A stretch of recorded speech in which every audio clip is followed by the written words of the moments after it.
Good afternoon, Ratchet.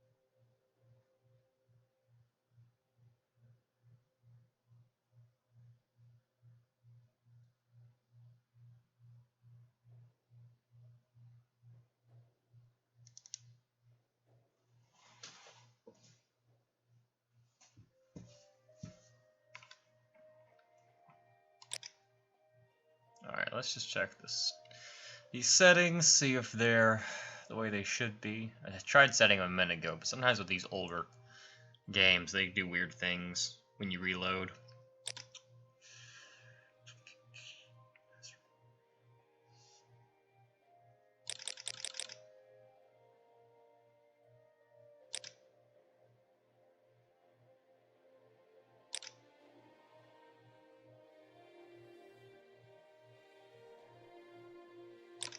Also, I think for some reason the stream video is really weird looking right now. Like, the game window is fully captured, but it's off to the side, and I don't know what the deal is with that. I apologize, but this is a casual stream. I don't want to put too much work in trying to get things working perfectly.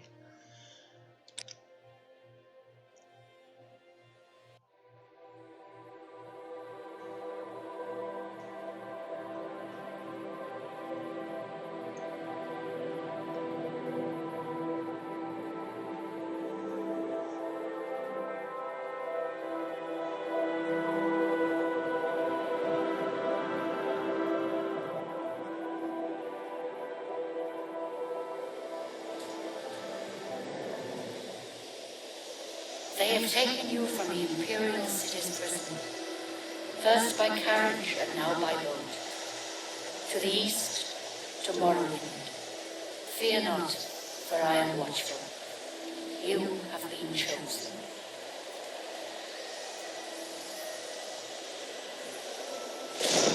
Wake up. We're here. Why are you shaking? Are you okay? Wake up. Stand up. There you go. You were dreaming. What's your name?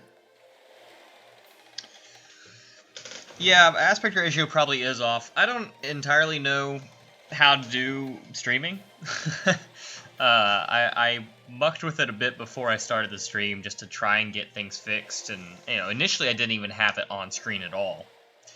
But I'm actually using a display capture instead of a game capture, so if I were to switch windows or something, you'd see whatever else I have on screen. But I was just like, I just want to stream and chat while playing a game, so whatever.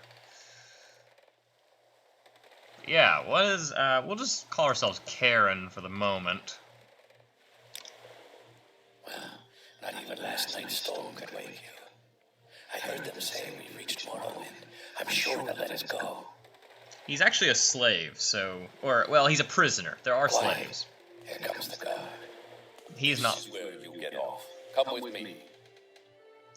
He is not. He's just a prisoner. But his prisoner status is the reason why he is in such a state of undress.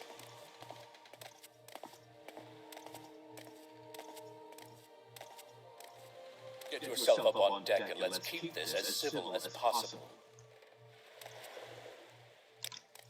Me immediately goes over here. The sooner you leave, the sooner we can move on. Rude.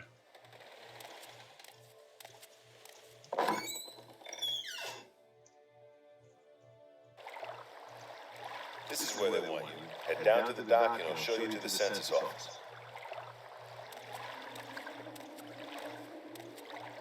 You finally arrived, but our records don't show from where. So we'll have a chance to change all this stuff in a few minutes, and I will. I probably won't go with the name Karen. I might, we'll see. but I prefer to have something a little more in keeping with the lore of the game. But I didn't know what race we were going to play, so our choices are Argonian, Breton, Dark Elf, High Elf, Imperial, Khajiit, Nord, Orc, Red Guard, and Wood Elf. And I'm leaning towards Nord because Nords have some actually decent looking faces. And you look at these and you're like, oh, these aren't great. But if you click to the left, you've got some ones that were added by DLC, and they actually look decent. Some of them.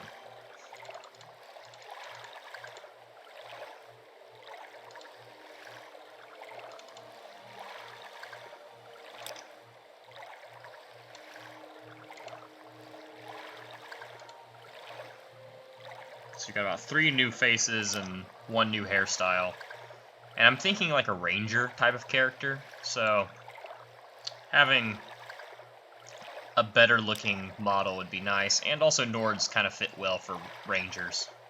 They're a little bit more, if you look at the skills, they're a little bit more on the beefy side, the plate mail wearing, big sword swinging kind of guys, but they can do rangers as well.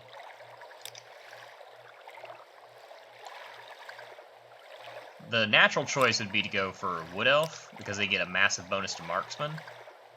Or potentially Khajiit, because they get a lot of like the stealth skills. But I'm not really feeling it. Black Parades, you're talking about, about this guy's appearance.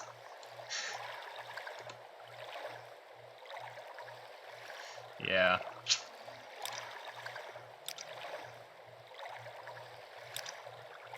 My favorite race, and in my opinion, the easily most powerful race is Breton. I know, it's a really intimidating face, isn't it? Just look at that guy. Tonsure and everything. Look at that. But the reason they're so tough is because they get a 50% resistance to magicka, which basically means they just resist a lot of stuff. And that's very, very handy. You can also get some really broken effects by abusing the magic system, and this resistance to magicka helps with that. Of course, my favorite race, just on aesthetics alone, is the Argonian. I like my lizard folk. They're really cool, in my opinion. But I think we are going to go with the Nord. Question is, do I want to go with a slightly older or a slightly younger? I might go with the slightly older just because there's so much gray in the hair. Yeah, I think that's the face we'll go with. Great. I'm sure you'll fit right in. Follow me up to the office and they'll finish your release.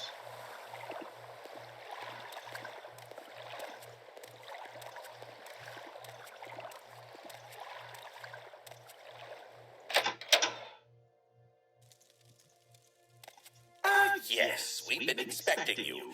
You'll have to be recorded before you're officially released. There are a few ways we can do this, and the choice is yours. So we're going to fill out the forms ourselves and create a custom class, because there is actually no ranger class in the game. There used to be in some of the older games in the series, but not in this one. So I've got, I think, so specialization, I'll run through it real quick. You have your major skills and your minor skills. Your major skills are going to start at 30. Your minor skills are going to start at 15. And then, of course, you can get bonuses to these skills on top of that from one of 2 places. From your race, so we're a Nord, so we get bonuses to like long blade and heavy armor and medium armor and spear and axe and all those sorts of things. And then in addition, you have your specialization, which gives +5 to all skills. And our skills are probably going to take combat, just because we've got a lot of combat skills, but I'm not sure. We might do magicka, or magic as well, just because we're not very good at that. I'm not sure. I'll think about it more as I fill out the skills. But as far as skills go, we want medium armor. And I've got a little list I made up here earlier. Medium armor, long blade,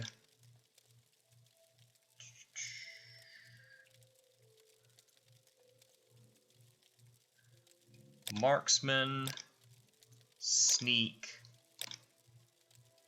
and illusion.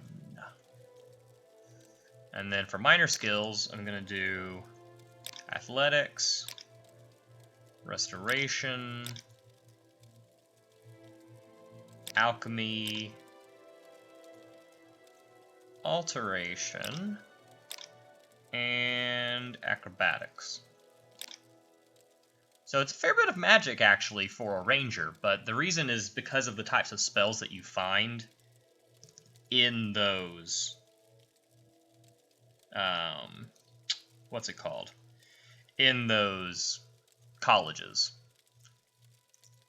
And then as far as favorite attributes, I think we should do, well, I'm going to do what I always do, which is strength and endurance, and there's a very good reason for that. These two skills, if you choose these as your favorite attributes, you're going to have the highest starting health that you could possibly have. Strength affects your starting health, how much you can carry, your maximum fatigue, and how much damage you do in melee. Endurance affects your starting health, your health gain per level, and your maximum fatigue. Endurance is a very important stat because it boosts your overall health over time as you level up, and it provides a nice boost to your starting health. Strength is very important for anyone who wants to do melee, but it also boosts your starting health. It doesn't boost your health gain upon level up at all, but that little bit of extra HP at the start can really help. If I were to try and be really, I don't know, thematically appropriate, I'd probably choose agility and endurance, but there's a little bit of power. You know what? Let's be wild. Let's be wild. Agility and luck. Luck affects everything, and it is a really interesting stat because you can only increase it by 1 per level. The stat cap is 100, luck starts at 40, so it takes 60 levels to upgrade it all the way, unless you choose it right here. If you choose it right here, you get plus 10 to it. You start at 50, so it only takes you till level 50. Well, 51, or, 51 to hit max luck. But we'll go ahead and do agility and luck. Why not? And then as far as our specialization, so the specialization, I was talking about it earlier, they give a bonus to the attributes, but they only give a bonus to the attributes of certain skills. All these skills, you'll see the different colors. Magical skills are pink, stealthy skills, I believe it's called, yeah, stealth, actually, are yellow, and then your combat skills are blue. So your specialization gives +5 to the skills of that specific skill. Simple as that. We've got 4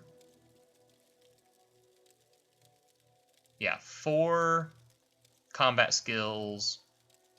1, 2, 3 stealth, and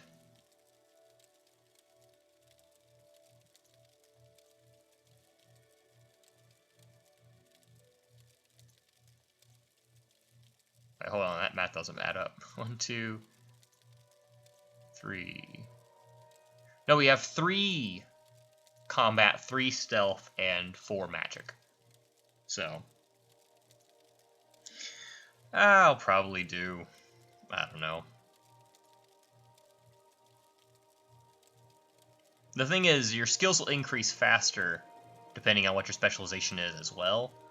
And so I'm tempted to go with magic, because that's something that Nords are not very good at. I think I'm actually going to do stealth, though, because that's also something Nords are not very good at. And there's a lot of really useful skills. Marksman and sneak both really suck at low levels, but they're very useful later. Acrobatics is a phenomenal skill that is, well, if you've played Morrowind before, you know you jump to win. See, the combat skills, long blade, athletics, things like that, those will upgrade fast enough on their own. Medium armor won't upgrade quite as quickly as I'd like, but we'll still take it. And you can write a class description if you want.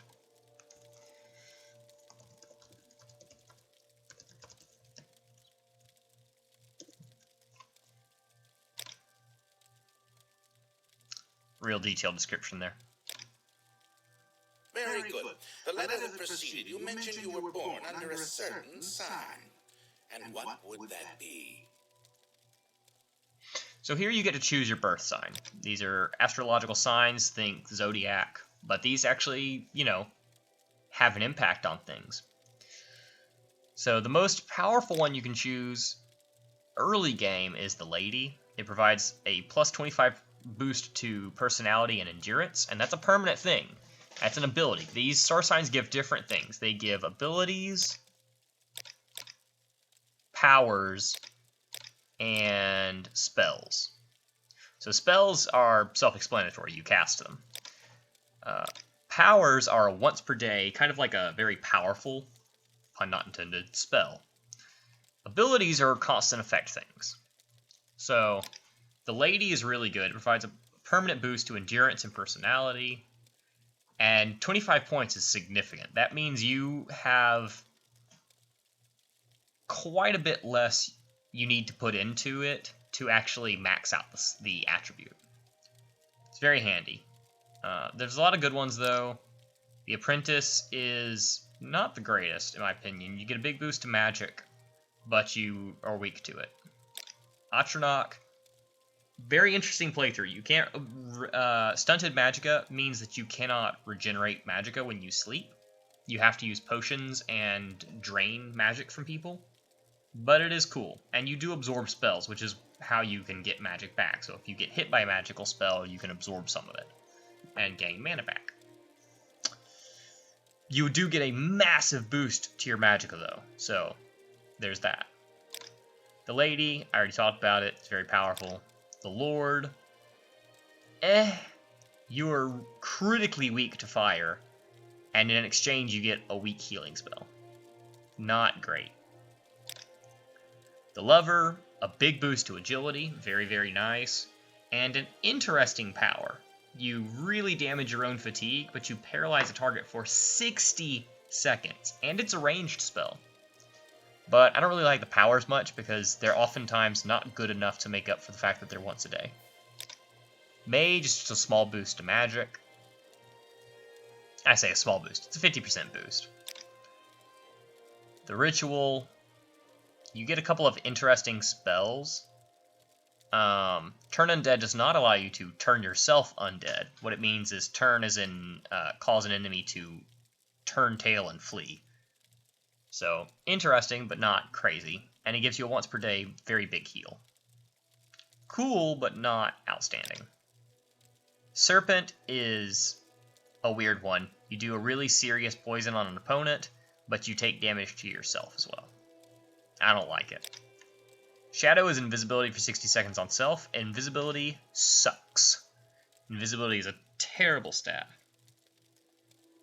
I think the Lady is powerful because an extra 25 points of endurance... I mean, it's really the endurance that makes this powerful. That means every single level you're going to be getting 2.5 hit points. And that means a fairly significant thing when you consider that increasing your endurance as you level up is not retroactive. When you level up, you get an amount of HP equal to your endurance divided by 10. So if you have, say, 100 endurance, which is the maximum, you get 10 hit points per level. But you're only going to get that when you're in the late game and you have your endurance maxed, at which point you probably aren't getting a whole lot of level ups anymore anyway. In the lower levels, that extra 2.5 HP per level, and the 0.5 actually does matter, can really make a big difference. You don't have a lot of HP starting out. I think the highest you can possibly have is 40? It's been a while since I've played a high endurance character, so I don't remember. But I believe it's about 40. So an extra 2.5 is pretty significant each level.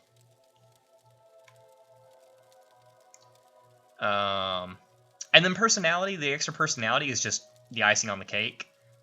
It makes the persuasion, the taunting, and the bribing and all that stuff easier, which can be a very annoying aspect of the game. So, but yeah, invisibility from the shadow sucks. Invisibility breaks as soon as you interact with an object. You lose invisibility. So, and it's a once per day ability. If it was a spell, just a 60 seconds of invisibility spell that's a cheap spell, that would be okay.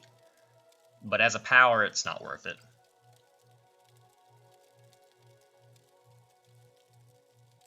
Well, it doesn't directly affect the persuasion menu per se, Yams. What it does do is the governing attribute of a skill increases the likelihood to succeed at a skill.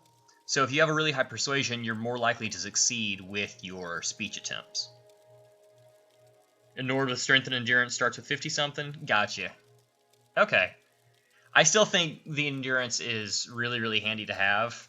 It puts you a lot closer to having 100 endurance at the start of the game, and it's very, very handy for weak characters that you probably wouldn't want to put a lot of endurance in to begin with, like a wizard, for example, because, I mean, you're probably going to want to go with something like the mage or the Achnok if you're playing as a wizard, but if you just want that little extra bit of beef, the lady's a good one, because it'll mean you don't have to worry as much.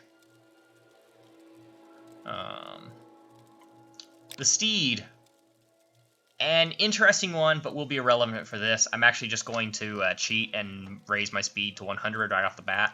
I think it increases your attack speed a touch, but really the reason I'm doing it is because movement speed in this game is excruciatingly slow. If this were like a proper playthrough, I wouldn't do that, but this is just a casual, let's chill and relax. So, you know. The thief is Sanctuary 10 points, permanently. That's actually a very good one of the best.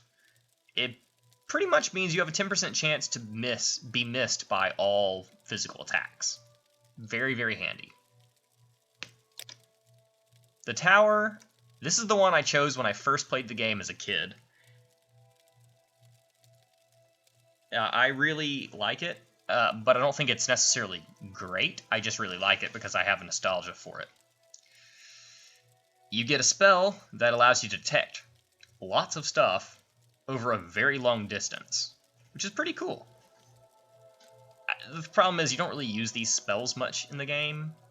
At least I haven't. I've never used these spells very much. And then you get open 50 points. Basically just a medium power unlock spell for free once a day, which is not bad. And then the warrior is the opposite of the thief. Whereas the thief gave you 10% chance to avoid being hit, the warrior gives you a 10% chance to increase your likelihood to hit. Attack is basically just your chance to hit.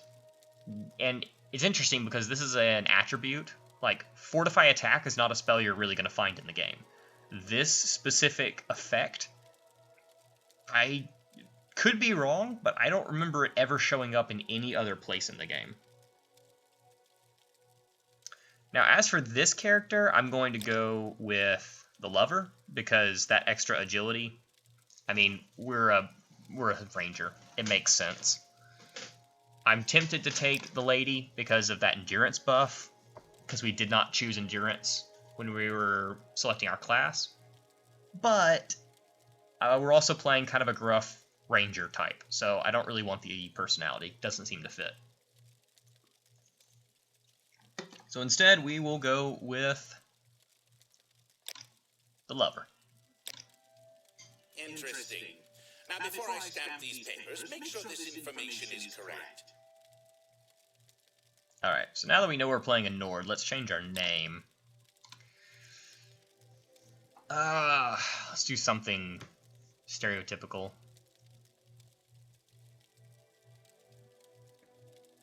I was about to do Hruk, but that's a little too orcish. We'll just do Eric.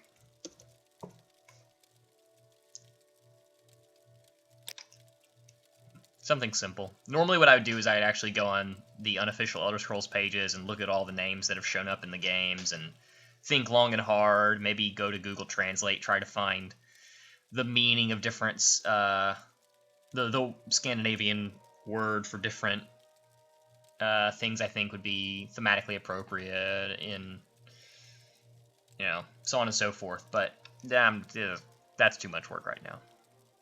That 30 intelligence is really going to hurt, because we do have a fair bit of magic, and only having 30 magicka. Oof. That 30 personality is not going to be fun either. Good grief. On the bright side, being a Nord, we get plenty of strength. We have good agility thanks to our bonuses, which, if it weren't for our bonuses, we wouldn't have a great agility, actually. That nice boost we got is purely because of our star sign and our class. I think, what, we got an extra 35? So we'd actually have 3 30s if it were not for our choices. But if you take a look at our skills are pretty good. Acrobatics is the only thing in our minor skills that actually gets a boost, and that's because we are stealth-focused when it comes to our class. But as far as up here, you got a +5 bonus on these 3, +10 bonus on the medium armor. Not too bad. Show your papers to the captain when you exit to get your release fee.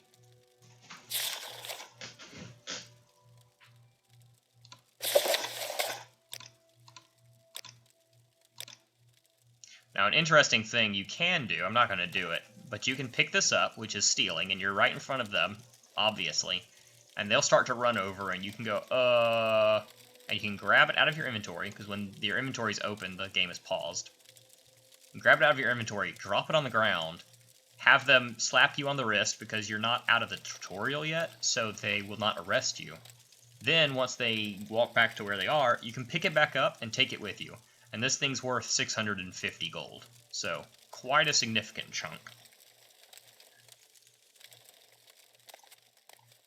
But we will not do that. To the next building and talk to Salasgravius.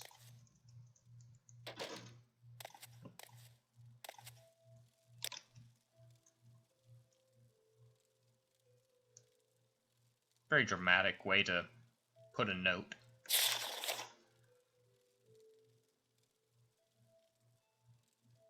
I could be wrong, but I don't actually remember if we even see a Gansiel. I think we see a Hriskar. I think he's in the tavern, but I don't remember if we actually see a Gansiel. Whatever. The game does tell you to take the dagger to get a tutorial on fighting, and then it also, if you pick up this lock pick, it gives you a tutorial on picking locks, which we will actually do that one.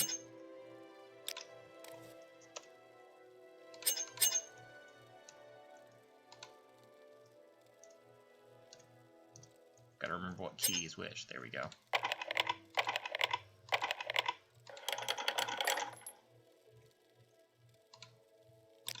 Our character is not a necessarily lawful individual, but he's not going to try and steal something directly in front of somebody.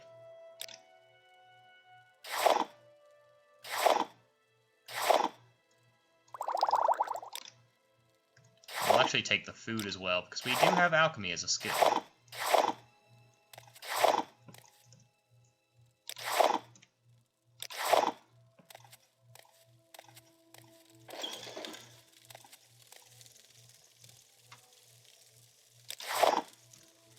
Take all these ingredients. Not that they're worth significant amounts, but hey, there was a gold piece in there. That's worth something. Exactly 1 gold. I'll take the book too. It's worth 40.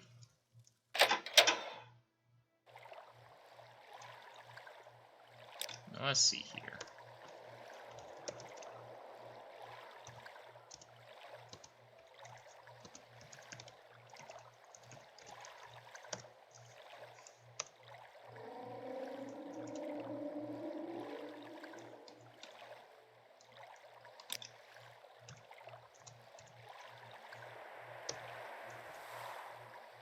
Yes, I did it right. Okay, cool.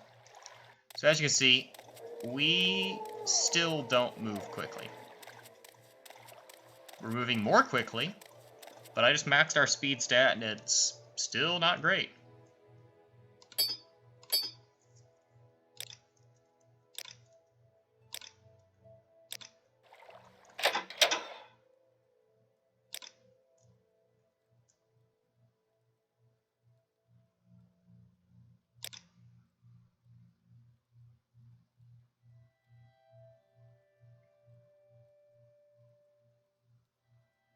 I guess I should read out this dialogue since there's a whole lot of written dialogue that doesn't have anything else going on. First, let me take your identification papers. Thank you. Word of your arrival only reached me yesterday. I am Celis Gravius, but my background is not important. I'm here to welcome you to Morrowind. Yes, you're in Morrowind. I don't know why you're here, or why you were released from prison and shipped here. But your authorization comes directly from Emperor Uriel Septim VII himself. And I don't need to know any more than that. When you leave this office, you are a free man. But before you go, I have instructions on your duties. Instructions from the Emperor, so pay careful attention. This package came with the news of your arrival. You are to take it to Caius Cosades, in the town of Balmora. Go to the South Wall Corner Club and ask for Caius Cosades. They'll know where to find him. Serve him as you would serve the Emperor himself. I also have a letter for you, and a dispersal to your name. Okay. Thanks. Bye. So basically, our current job is to go to Balmora, find this guy, Caius Cosades, and give him this package. So we're a glorified delivery boy at this point. Are you the one that boat dropped off? Odd to see a boat arrive at that time of the day. Hope the Imperials treated you okay. I swear they took my ring. I swear one of the guards has it. I had it last week before their weekly Let's Shake Down Fargoth ritual. An engraved healing ring, family heirloom of mine. You haven't seen it, have you? Yes, I found it. Here, take it. You found it! Amazing! Thank you, thank you. You are now my favorite friend. I'll be sure to tell the others, especially my friend Auril, who runs the trade house here. And go see him. He'll be happy to see you now. This is a wondrous encounter. Welcome. If you thought my voice for him was, odd, I just took it straight from the game.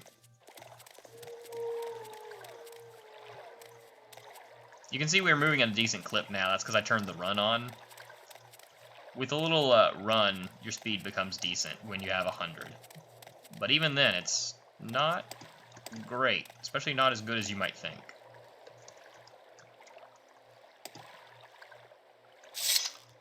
And that is a hidden item.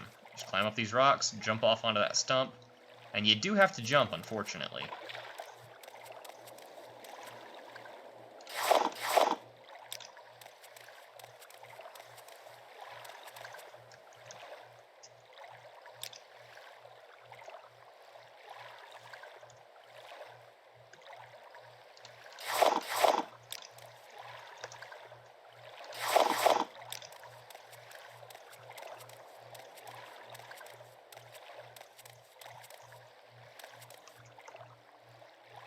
So these little ingredients I'm gathering, those are just something I'm gathering for the sake of getting a quest complete later. Did I get Luminous Restoration? Yeah, I did. No, I got Violet Copernus. I did get Bunger's Bane and Hyperphagia, though, so...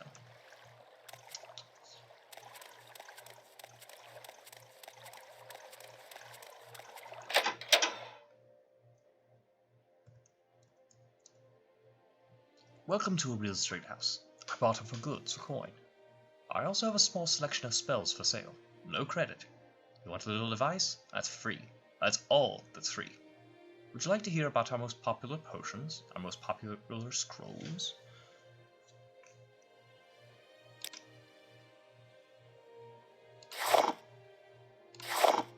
So this guy's the trader. We actually are having a bonus because we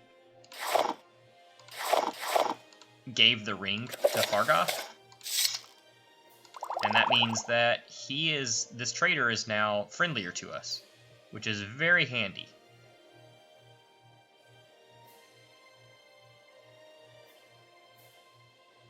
So we're just going to sell some stuff to this guy. And purchase some gear. We need some medium armor, which...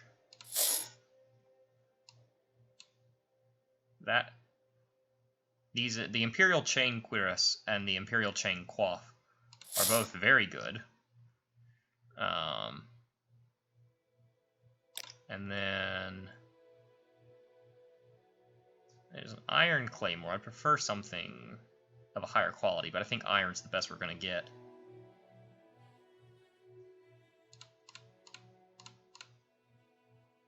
I'm actually going to barter down to 100. And we're not going to buy a weapon right now, actually. We can get a weapon very soon that's very good. We're good with long blades, which governs broadswords, sabers, longswords, claymores, katanas, and daikatanas. So one-handed and two-handed.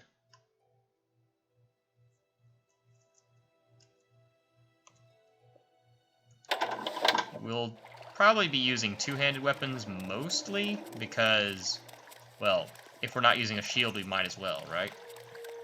But we will also want to use whatever is best at the time, and right now we don't have a lot. So let's go get ourselves a weapon. We're just wandering out in the wilderness for no good reason. And by that I mean there's a very specific item out here that we can get. Drop a save in case we come across any wandering critters.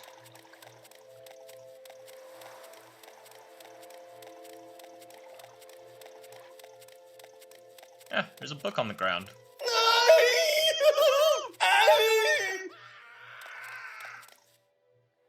That was feigned shock there. I knew this guy was going to fall down. This is Tar Heel. He has a magic sword. He also has a goofy hat. We don't want a goofy hat. We will take his robe, though. And his shoes, and his scrolls of a carrion flight. And we'll definitely take his money. We'll just clean up the corpse. I believe I may have found the correct formula for the spell I am developing. With it, I will be able to travel great distances without the need to pay others for the service. If all goes well, I will test out the new spell tomorrow. I believe I have worked out all the possible implications. It will allow me to leap great distances, covering many hundreds of miles. Never before has one been able to travel in this manner, vaulting from the ground, sailing through the sky, all without that terrible disorientation of a spell of flying. And this time is almost upon me. My research is finished, and all of my calculations are checked and rechecked. They laughed at me when I suggested this. We'll see who laughs after I leap to the top of their towers and scream out my success. Yeah, that didn't work out for him. But hey, it worked out for us. Oh, you're good, Brad Jedi.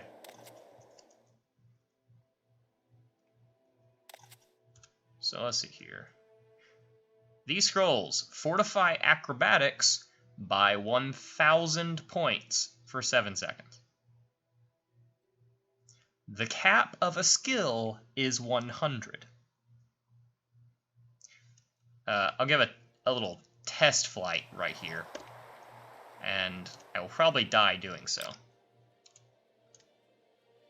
But we'll just give it a test. Also, dumb hat.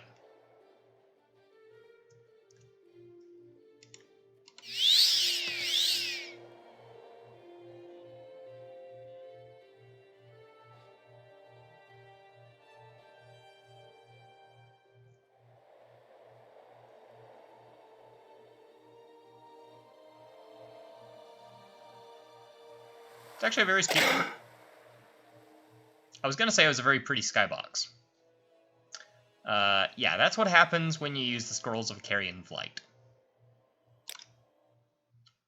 Now, interestingly enough, there is actually a use for them. They're not completely useless. I will not be using them. I will be selling them because they sell for 119 gold.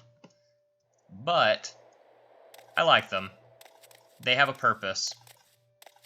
It's just you have to be careful with how you use them. And poor Tar Heel was not.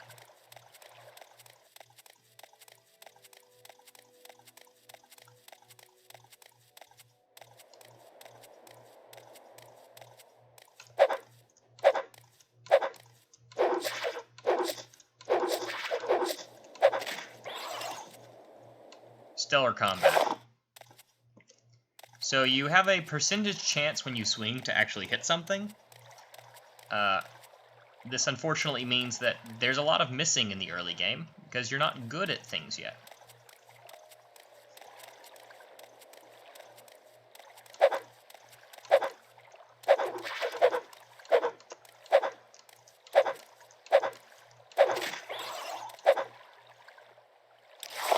Fortunately, mud crabs are good practice.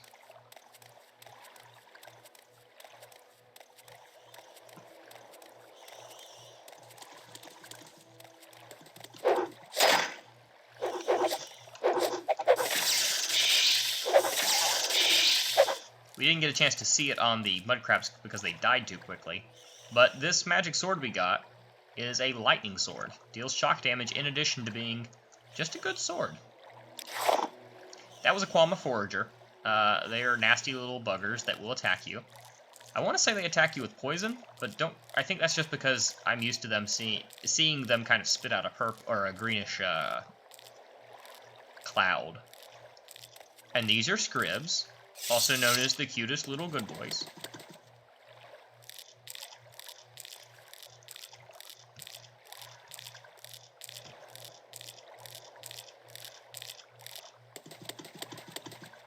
They are little bug puppy dogs. They don't attack you, and they, as you can hear, smack their little tails on the ground, and they're adorable. And I love them. And this is a dead guy. Processus Vitellius.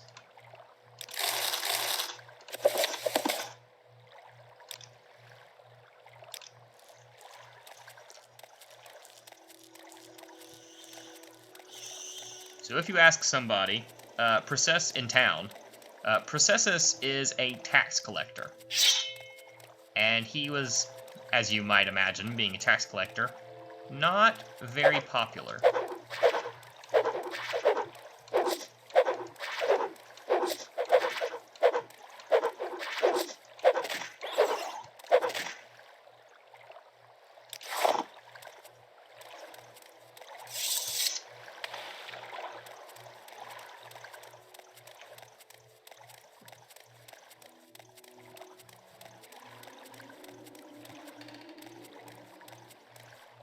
What's this about?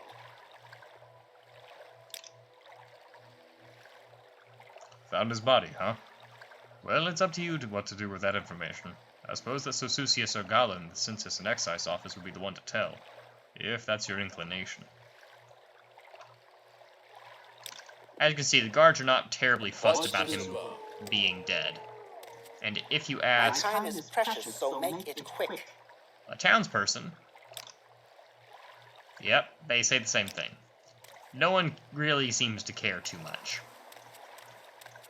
Yes.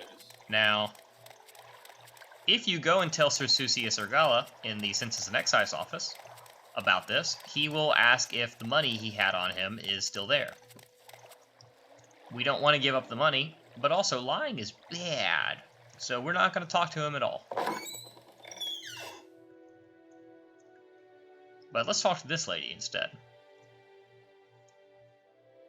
who doesn't actually have any dialogue, interestingly enough. Make it quick, Outlander. She will, later. The reason being is she was Sosusius's, or not, excuse me, not Sosusius. She was Processus's lover. And she will obviously be very upset to hear he's dead. But I don't believe you're sent to talk to her, and I don't believe she has any dialogue until after you speak to Sosusius Argala. But let's deal with the murderer. You can chat around town, ask everybody if they knew anything, all that jazz. Which is what Sosusius will ask you to do, if you're amenable. Speak quickly, Outlander, or go away. She also has no opinion. But this is all a grand ruse, and you should not bother talking to any of these people, because if you go here and talk to Foreign Gilneth, he has one dialogue option: the murder of Processus Vitellius. That fetcher. You're damn right I did him in. And a good thing, too. He was skimming a load of money from all of us honest people, overcharging us on our taxes and keeping the difference for himself. He was always flaunting his money around, showing off his new clothes and jewels. So I killed the bastard, and left his body out there to rot, with all his ill-begotten gold still on him. Sorry, that's no excuse for murder, and your punishment has been decided. You're one of them, huh? Come to kill me? Well, give it your best shot, Nord. I have no problem spilling more of the blood of the Emperor's lackeys. Die, fetcher.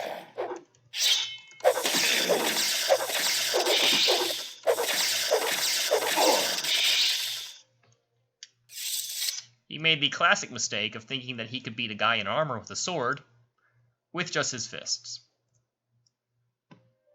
He does have Processus Vitellius' ring on him. He didn't take Processus' gold. He didn't care about that. He just wanted to get rid of the bastard. But he did take the ring. If you let Foreign Gilneth go, you say you won't say anything, he'll give you the ring and ask you to take it to Processus' lover, the lady in the lighthouse.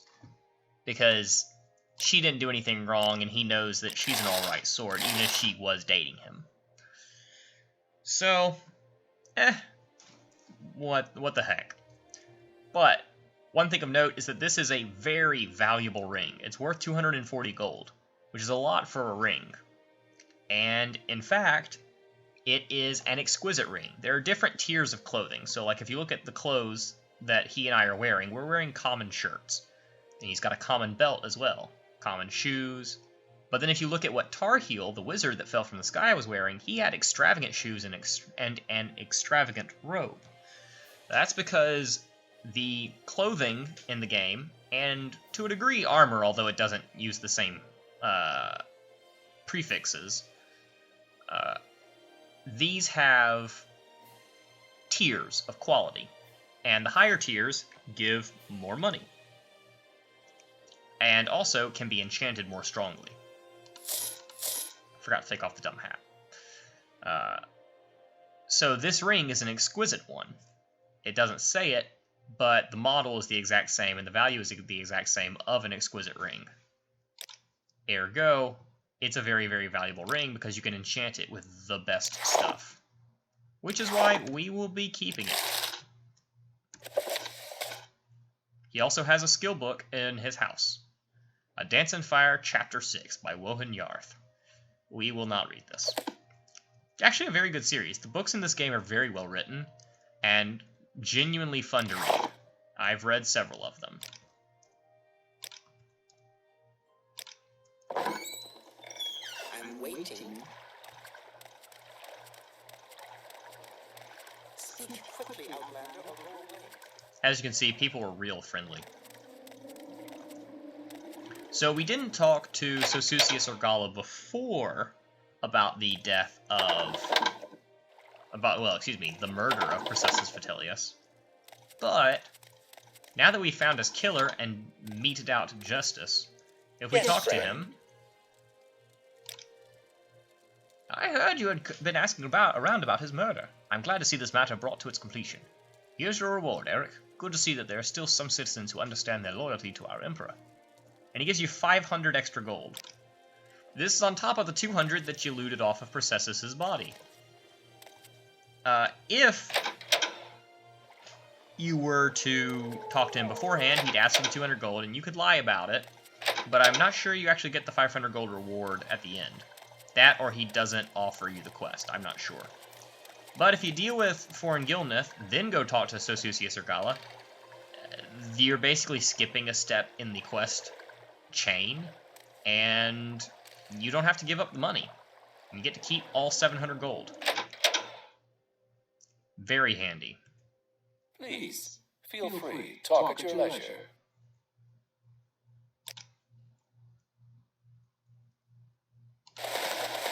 So let's sell some extra stuff. Book. Tax record. Scrolls.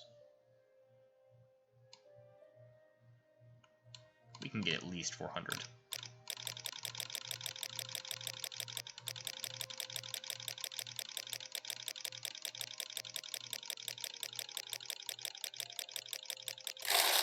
There we go. Yeah, you see how much his opinion of me has gone down? That's because he really... Yeah, merchants do not like when you try to push a trade through. But it will work. And if you stop talking to him and start talking to him again, his opinion goes right back up. So, who cares, right?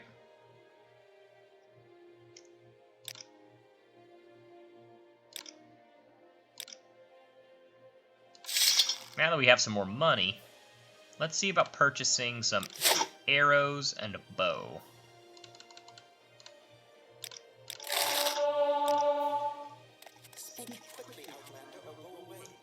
And then...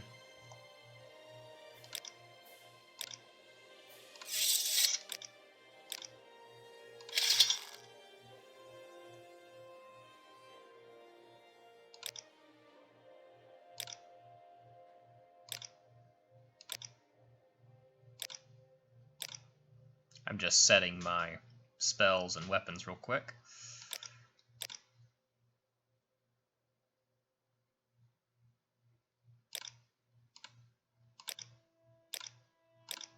As a Nord, we get some actually pretty handy abilities. We get Thunder Fist, which deals frost damage, 25 points on touch. I don't know why it's called Thunder Fist when it's frost damage, but whatever. And that's a once per day ability, as is Woad, which is 30 points of shield, which is basically just 30 points of armor for 60 seconds. Very handy. So now...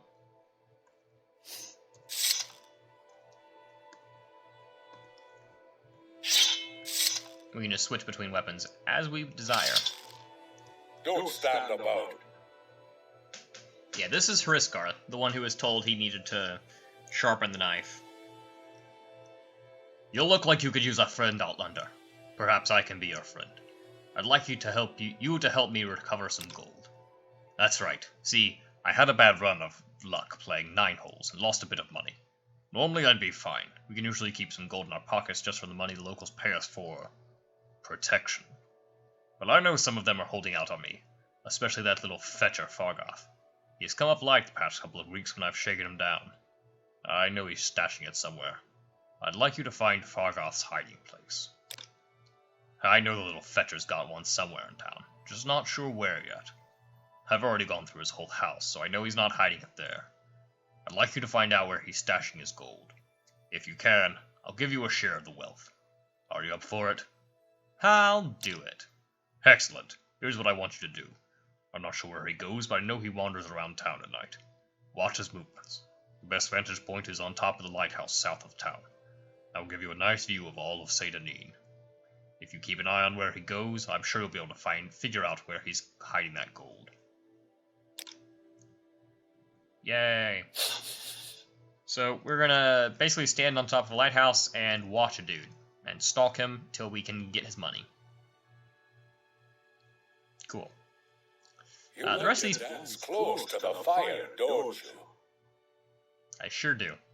Most of these guys are not particularly interesting. But make it quick. What's this about? Probably nothing. Okay, I'm listening. Alright, I'm leaving. You like to dance? Shut up! I know, I like to dance close to the fire. This is an issue with,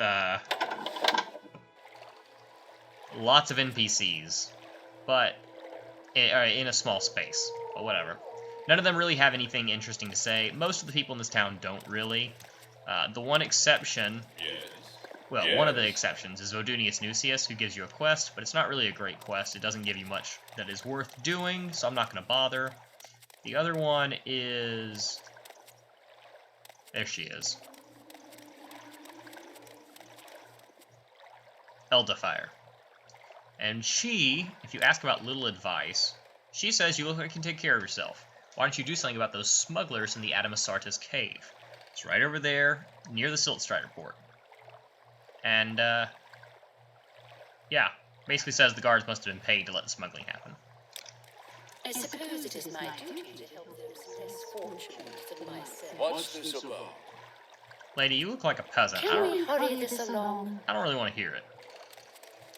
But there's no official quest to go to the Adamasarta's cave, which is right over there. But it is a good early game thing to do. If you want some quick experience. In the meantime, let's go find ourselves another little hidden item.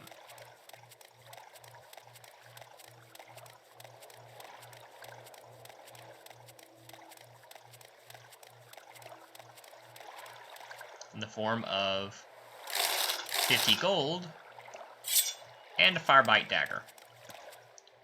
It's just a weak little magical dagger that deals some fire damage.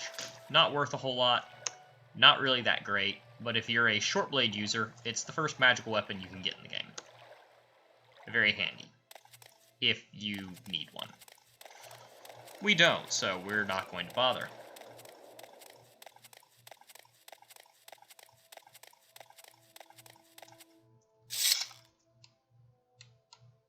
Oh, we don't have our arrows equipped, do we? Now we do.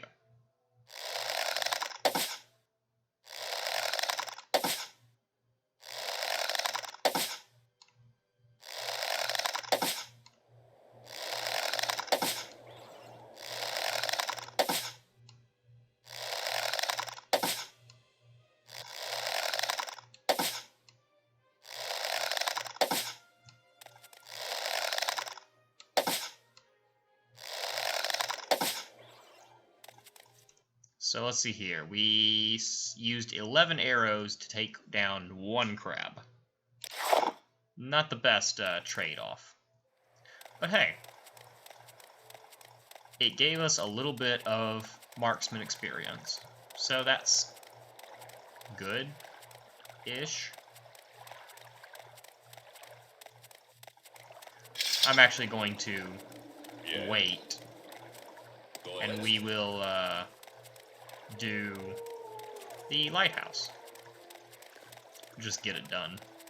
Fargoth's hiding place quest, that is.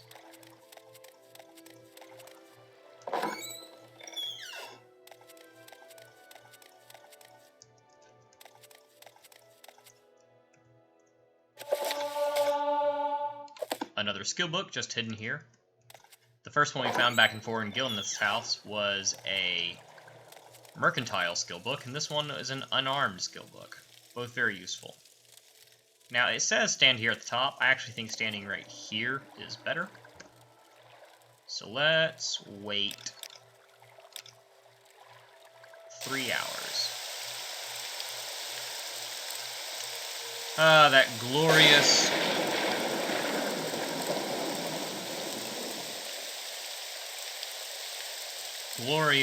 Satanine weather.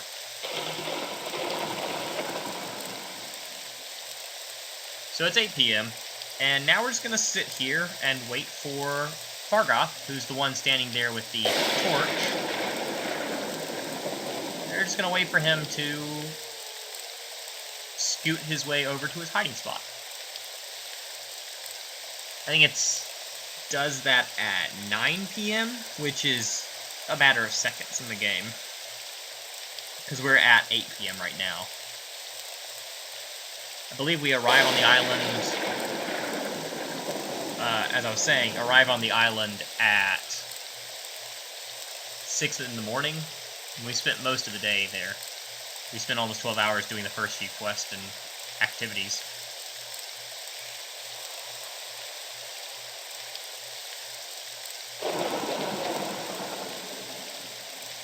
So we'll usually wander over here, and then I can't remember if he starts stealthing over there, or if he walks over here and then starts stealthing. Either way, you'll be able to see him crouch down, and he'll start walking down in this path.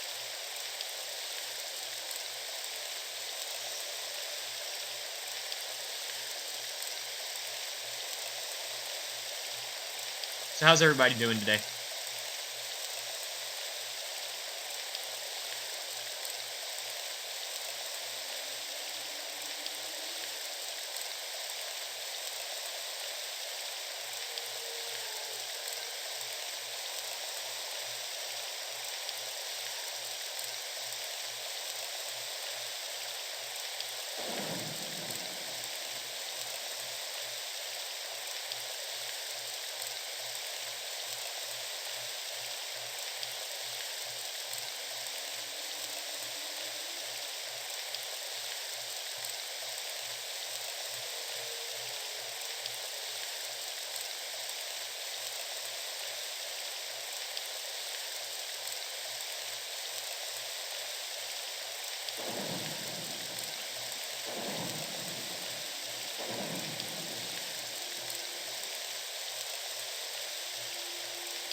And here we go.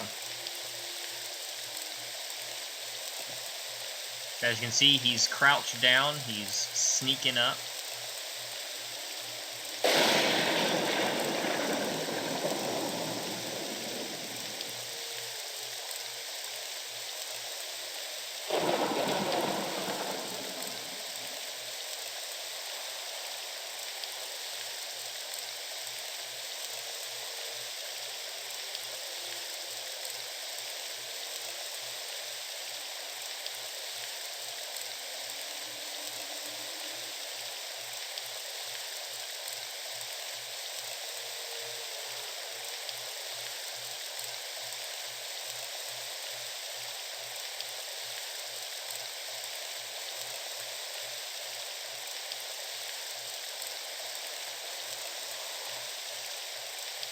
Sneaks over into the little bog area, which, funnily enough, he doesn't remove his torch.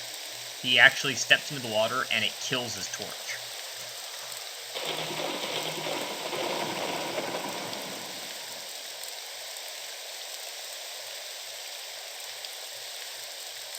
And there he goes.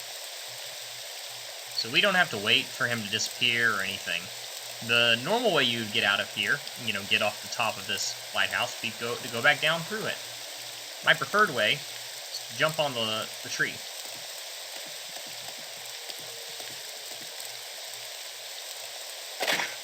And then jump off. Kinda hurts, but it's fast. I'm gonna turn down that lightning. It's a little too much.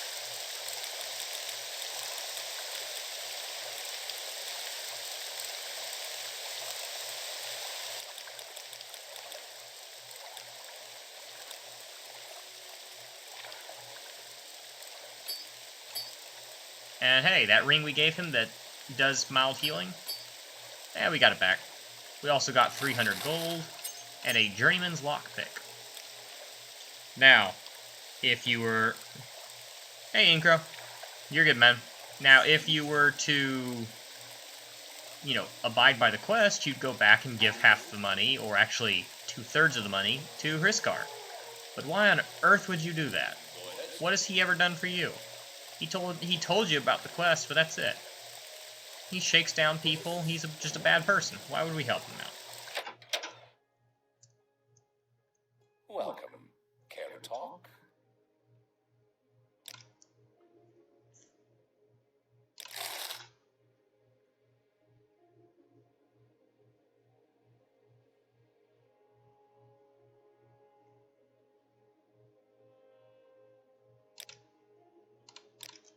We don't actually have a healing spell, or did not, so I figured I'd stop in at a Rills and buy one real quick.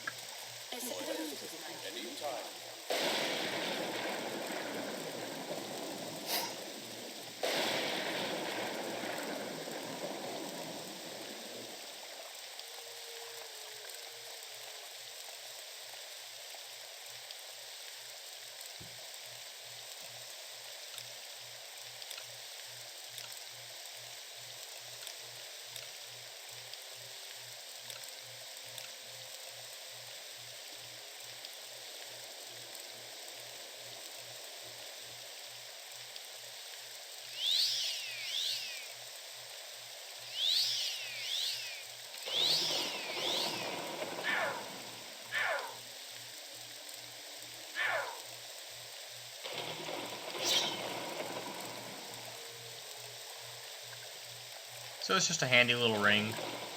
Very useful for quick healing.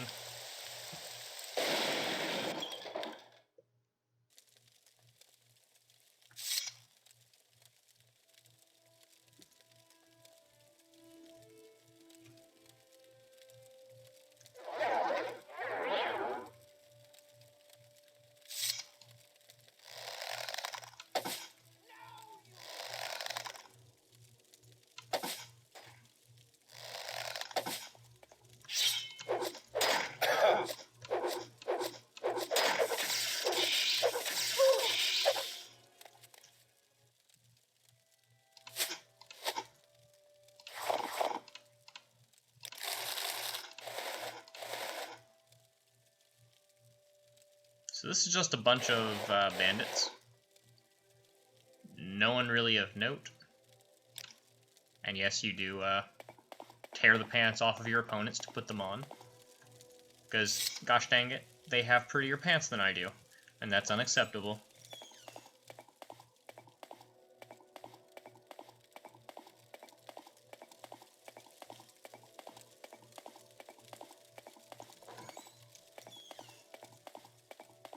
So here we have...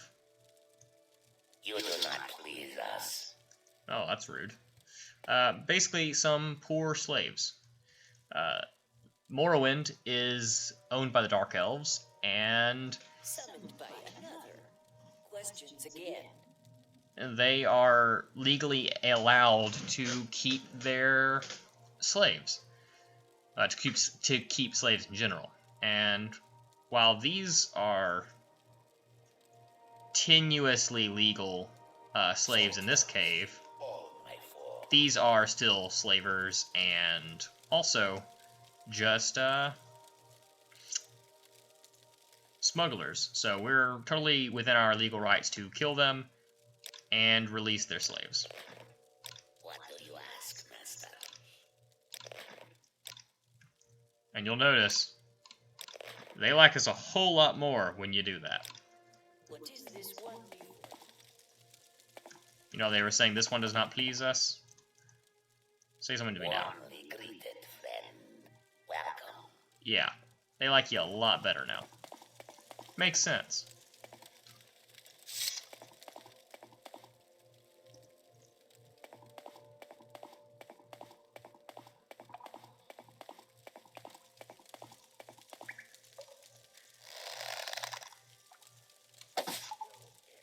Ooh, I got the hit.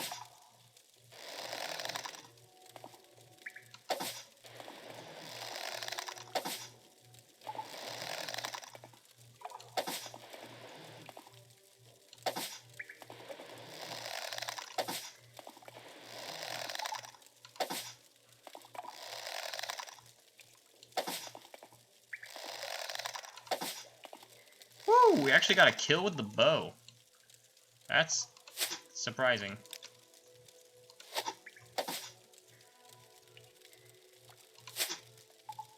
And like a kill on a major enemy too. So that's awesome.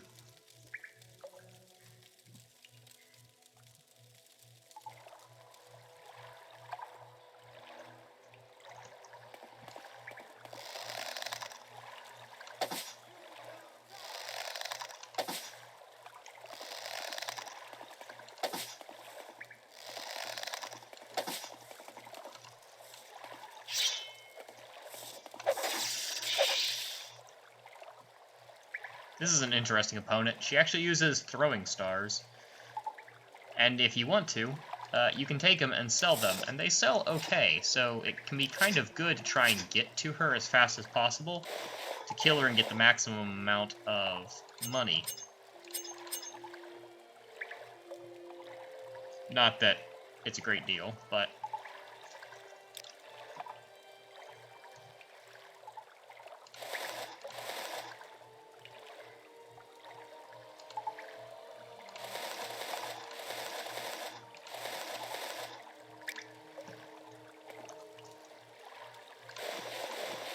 And so we're a medium armor wearer, but if we get any armor right now, we'll just throw it on because, well, it's better than nothing. There is an unarmored skill in the game, but we're not at a level where it is of any great noteworthiness. That's a really heavy axe. That's not worth the money.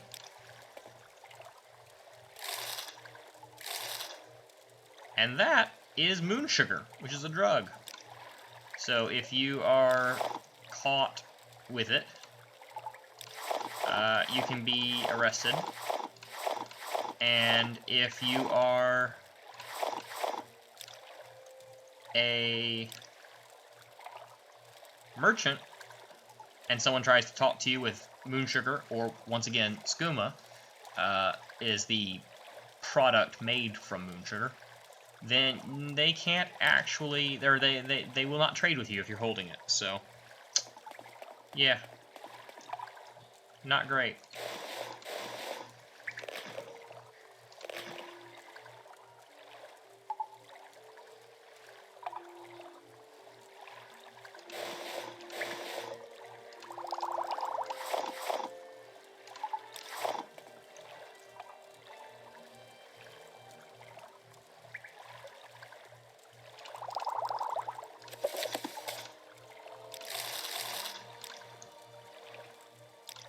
So this cave doesn't have a whole lot of value to it, but it is a good beginner cave.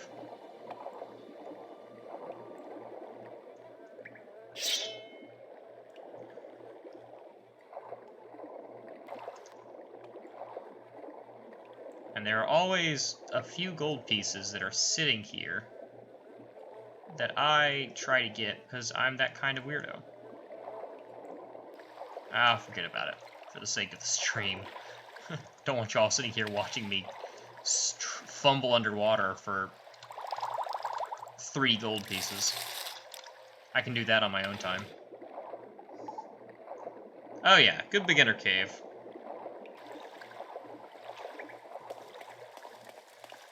So, do I have... Yeah, I got the key. There's an extra key here, but we actually already have one because we got it off of the first lady.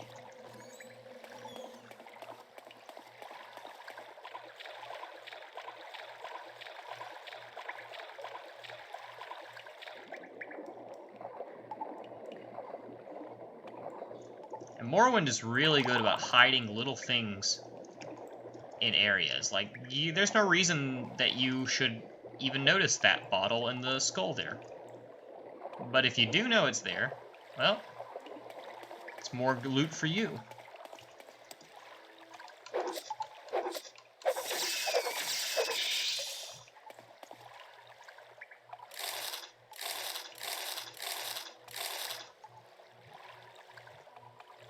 There it is. The Thief Ring. Very handy little ring. Just a simple magical ring that boosts your athletics, or excuse me, your agility, your speed, and your personality by a little bit for a short while. It is what I like to call the I just want to go a little faster ring. Because that's what it does. It just helps you go a little faster.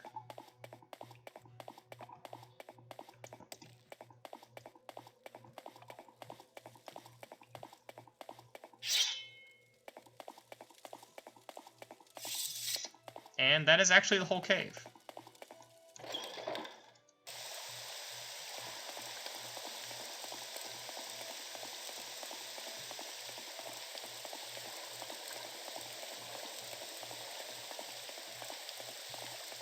Anytime. Once this alone. It's also the perfect beginner cave because it introduces you to several of the concepts, and it gives you just a very handy little rat fight. Because, you know, every fantasy adventure has to start with a rat fight, right?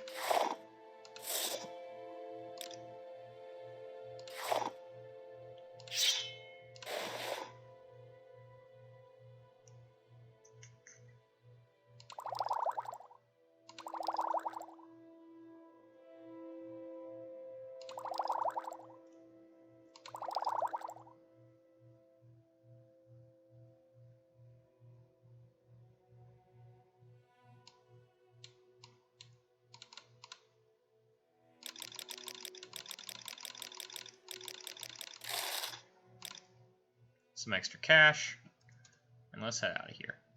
So here we are. We've actually got 7 armor value, which is not terrible for this point in the game. We've got some beginner gear. We've got a lot of ingredients to turn into potions later. So we're ready to head out.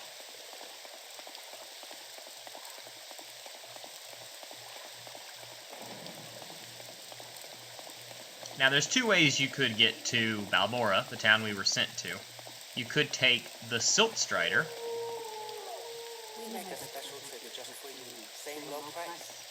Which is literally a giant bug thing that they've hollowed out part of the shell and stuck stuff into to control it. It sounds really gruesome and horrific, but they don't seem to mind.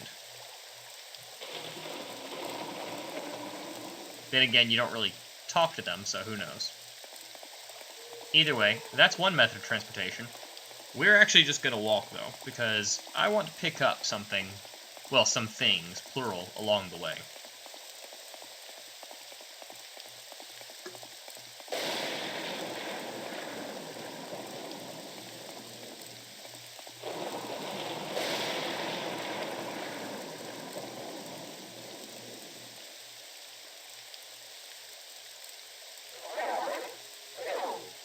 I was afraid of that.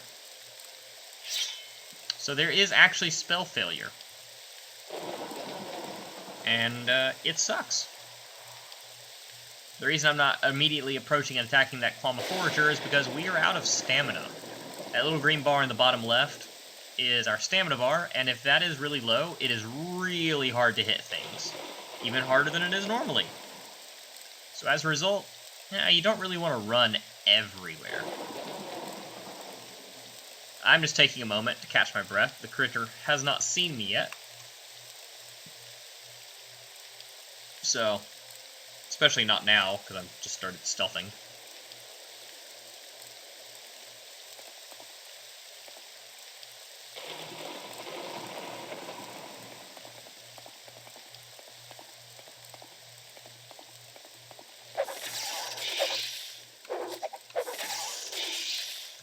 I don't normally play a super stealthy character, so I don't think about it that often when it comes to the,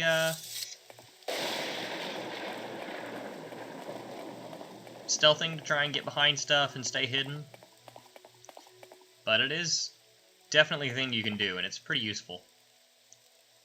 This is a valuable plant, the cork bulb, because you can actually use it to create healing potions. I'll go more over the alchemy system when we actually get some alchemy equipment, because as of right now, we can't do anything with it. We need specific equipment to make use of it, and I don't have it. But, in time. We're just picking up a couple of ingredients we need for a quest later, while we're traveling. The gold cannet, stoneflower, willow anther, and heather. And if we see a cork bulb, we'll grab it, because it's useful. Alright, so we've got all of our ingredients we need for quests done. There's another little town called Pelagiad, which is a nice town. You want to play sneaky games? Yeah, I understand, Ingro. It's... I don't know. I'm not usually a big stealth guy. Stealth in an RPG is fine, but stealth in most games, I don't know. It's a little too slow-paced for me, I think. Even in RPGs, I just tend to find myself getting really bored if I can't move at full speed.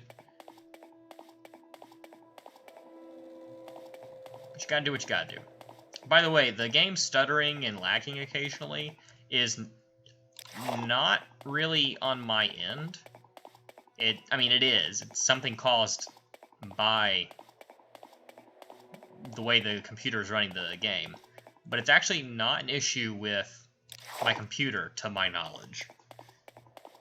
I find that this game, for some reason, just always stutters. It stuttered when I played it on the Xbox back in the day. It stutters now on my PC. I don't know. It's weird. And then, of course, sometimes you have little pauses where it has to load the area. Because if you look at the map, you'll notice the map is being filled in little squares. Each square is kind of like a cell, and each cell, when you cross from one to another, you get a loading screen.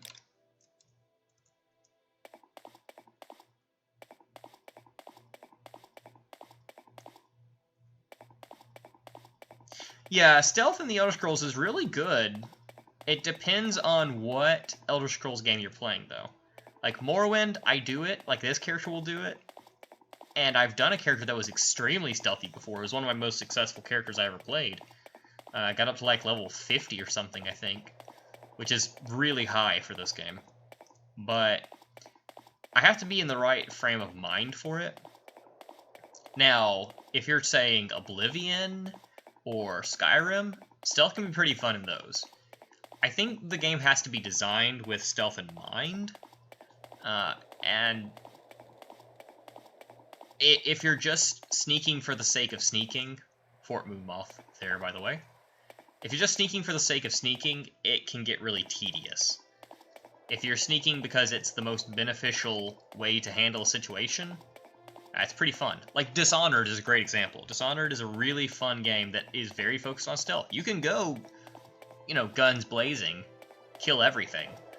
But if you actually approach it in a very stealthy, methodical manner, you get this incredible sense of satisfaction. But the Elder Scrolls sometimes don't design their quests in a way that really benefits that. I don't know. That's just me. So here we are in Balmora. Basically the good mid-sized town that everyone will end up making their hub. Is it definitively going to be the hub? No, but it works very well as such.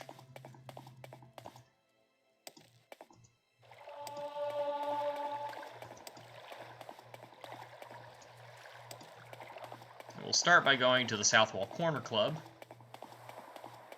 right here, because we need to find Caius Cosades.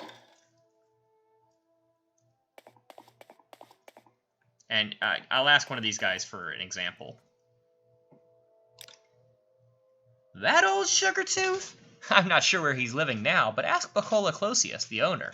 He'll know. Yeah, not exactly helpful. Thanks? Thanks for the info, I guess, is what say I. Anyway, this is Bacola Closius. I'm so used to just playing through this game very efficiently, so I just went straight here initially, but if you ask him about Caius. Old Caius rents a bed and breakfast just up the hill on the north edge of town. Go out the front door, not the upper door to the terrace. Then right up the stairs, then left at the top of the stairs, and down to the end of the street. And this is a great example of Morrowind guiding. The game doesn't give you a map marker or anything like that. It gives you directions, and you have to keep them in your head. And I love it, but it can get tedious at times. And I understand why newer gamers, younger people that didn't grow up with this type of game, do not like it. Get moving. Okay, jeez. But yeah, basically he says, go downstairs, go out the door, go up these stairs, or walk this way. And that's it.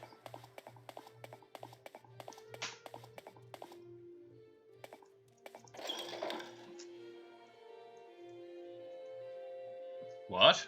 Yes, I'm Caius Cosades. What do you mean you were told to report to Caius Cosades? What are you talking about? So, you say your name is Eric and you've been told to report to me and deliver a package.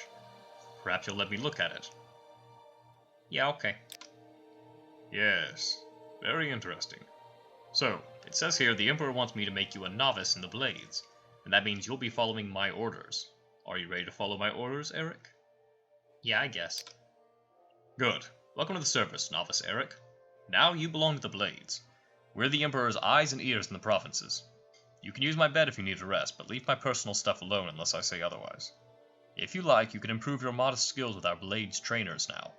Or, if you're in a hurry, I can give you orders right away, but don't forget to visit the Blades trainers. So we're going to go ahead and get orders immediately, because I know what the orders are.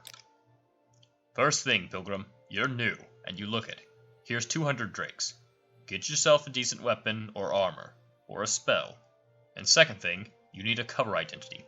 Around here, freelance adventurer is a common profession. Sign on with the Fighters Guild, or Mages Guild, or Imperial Cult, or Imperial Legion. Advance in the ranks, gain skill and experience, or go out on your own, look for freelance work, or trouble.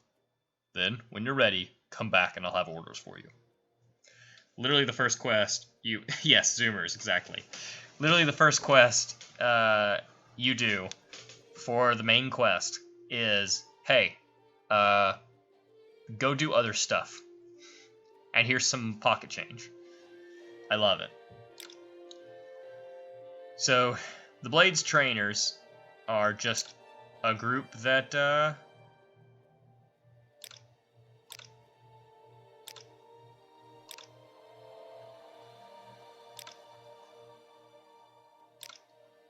can train you in different skills for a better price because you're part of the same faction as them.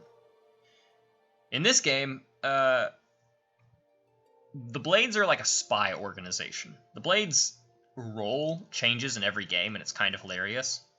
But in this, they're very much like a spy organization. You want something, friend?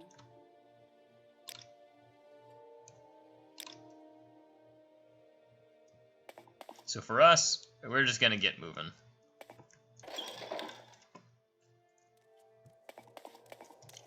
Make it quick, Outlander. I wasn't even gonna talk to you, lady. So we're gonna join all of the guilds. First, we're gonna join the Thieves Guild, because we're right here. The South Wall Corner Club? Yeah, it's actually the Thieves Guild headquarters for this branch. You want something?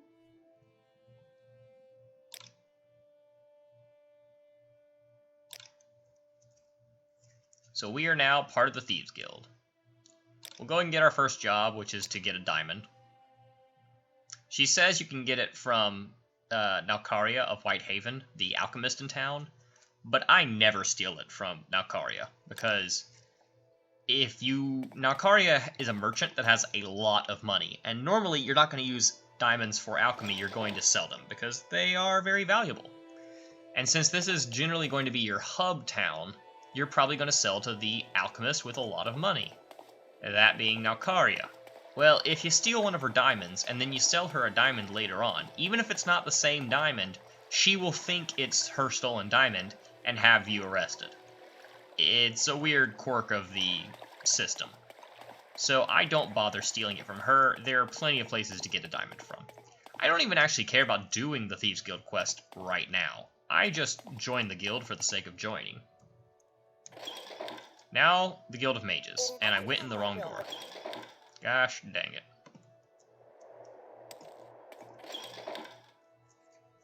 Here we go.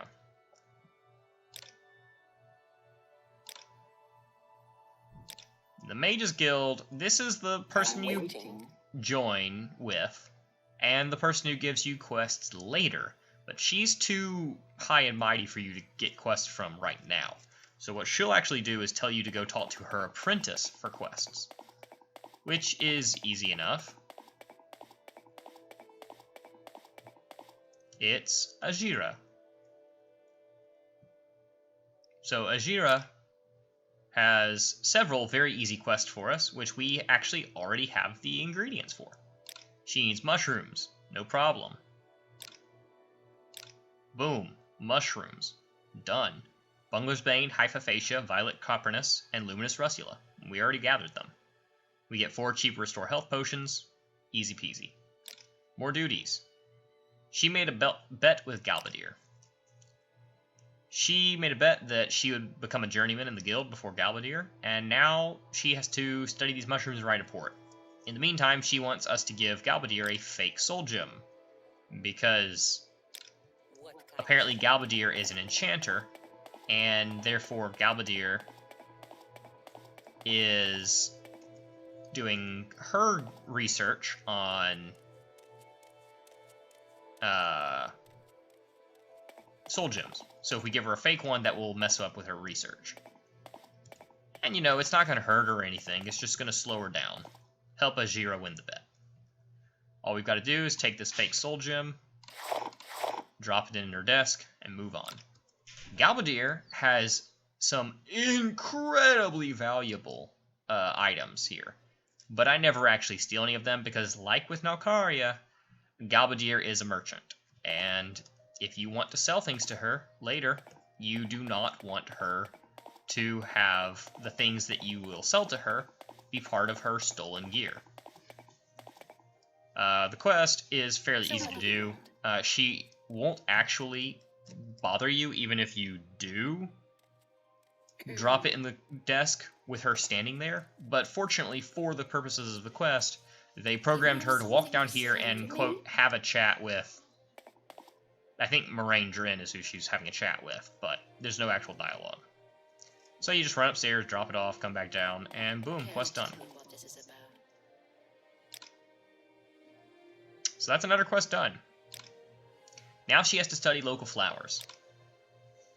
She needs gold cannet, stoneflower petals, willow anther, and heather. Hey, those all sound really familiar. It's almost like we picked those up on the way here. Yeah. It's very easy to get quests early on in this guild. Or quests completed early on in this guild. The next thing is she needs a ceramic bowl. Sometimes I will actually pick this up before even coming into the area. It's that easy. She gives you 10 gold to buy it with. It only costs about 2, so you get about 8 gold and change. Easy peasy, no problems. What she tells you to do is go next door to Ravir and buy a ceramic bowl, but I'm not going to do that. Absolutely not. Instead, I'm going to go over to Sharengra Musgob? Is that the name? Duragrabal. Oh well, that was close. I did a different orc name. This is just some random chick's house. She's an orc. That's her. Say your words. And you can just take her ceramic bowl. You just nick it, run on back. No harm, no foul. If you have the bowl before the quest even begins, it's even easier.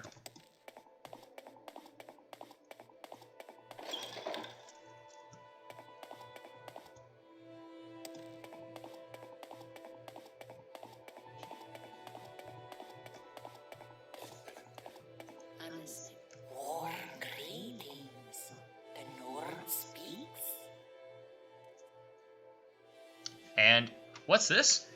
Ajira must find our stolen reports. Ajira needs our help very badly. Galbadir stole Ajira's reports on the properties of local mushrooms and flowers. Ajira knows Galbadir did not leave the Mages Guild, so the reports must be nearby. So apparently while we've gone, Ajira has not only completed her reports, but also had them stolen. A lot of things happening very quickly. Although to be fair, it expects you to have been working on this stuff for a while. Fortunately, these are both very easy to find. And we have made a critical error in the form of we exited the building while she was still walking. So now she's stuck there. She's just going to stand there now for basically the rest of the game, unless we reset the cell. Can we do that? There is a command to reset NPC location, but I don't remember what it is off the top of my head. Oh well.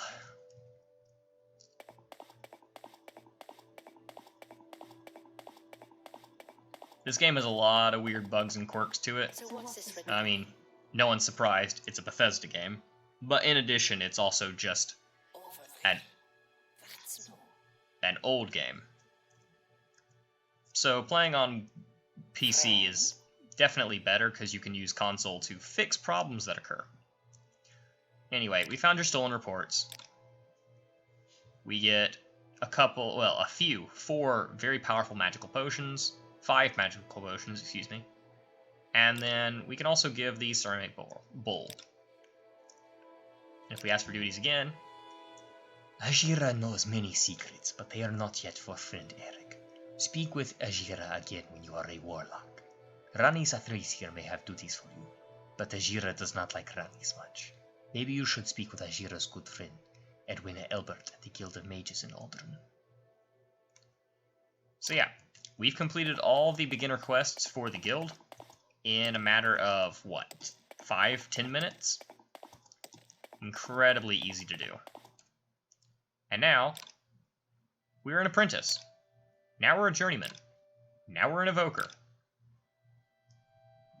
We got all the way to evoker in about 5 minutes. Meanwhile, these two are sitting here having a bet, trying to get to journeyman super quickly. Gotta love it. So this is the supply chest, and we'll just take a couple of things. Restore magica potions, a couple of scrolls that can totally save you if you are in trouble. We'll leave the rest of it. Normally what I'd do is I'd sell it, but I'm not concerned with it. Instead, we're going to go break the game some more. Mussolini Marion. She is the guild guide for the Mages Guild, which means she provides instantaneous transport between various mage guild halls. And what we're going to do is travel to Caldera. Costs us 11 gold. Do you want something from me? And in exchange, we're going to be able to make an incredible amount of gold. Go ahead. Hernan Thierry is a alchemist. He's the guild alchemist here at this branch of the guild. And this room is his, basically. Up here, he has his alchemy equipment. His very, very good alchemy equipment. Completely unguarded.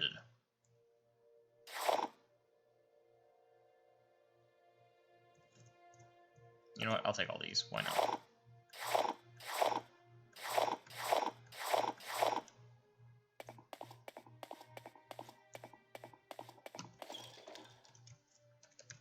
Now, when I'm saying that those pieces of alchemy equipment are going to allow us to make literal thousands of gold in absolutely no time, I mean it.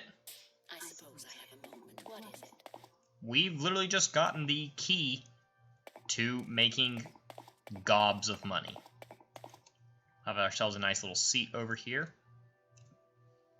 And just take the equipment.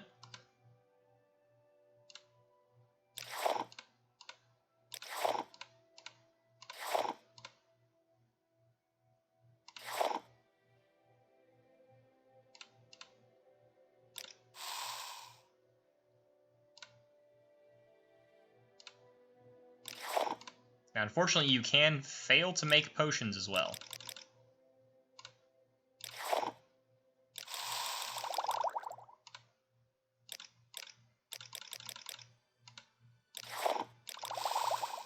But that's life.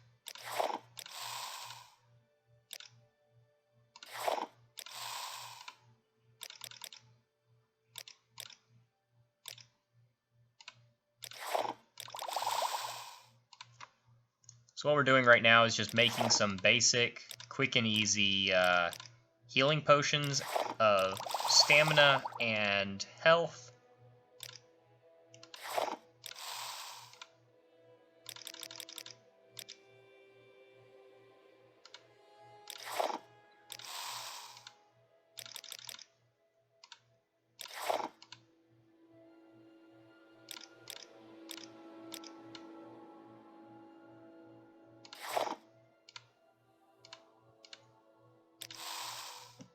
And we failed to make really anything of value there.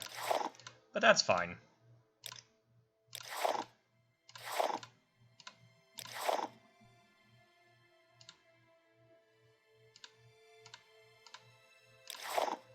Now, if you look at the ingredients, you'll see you only have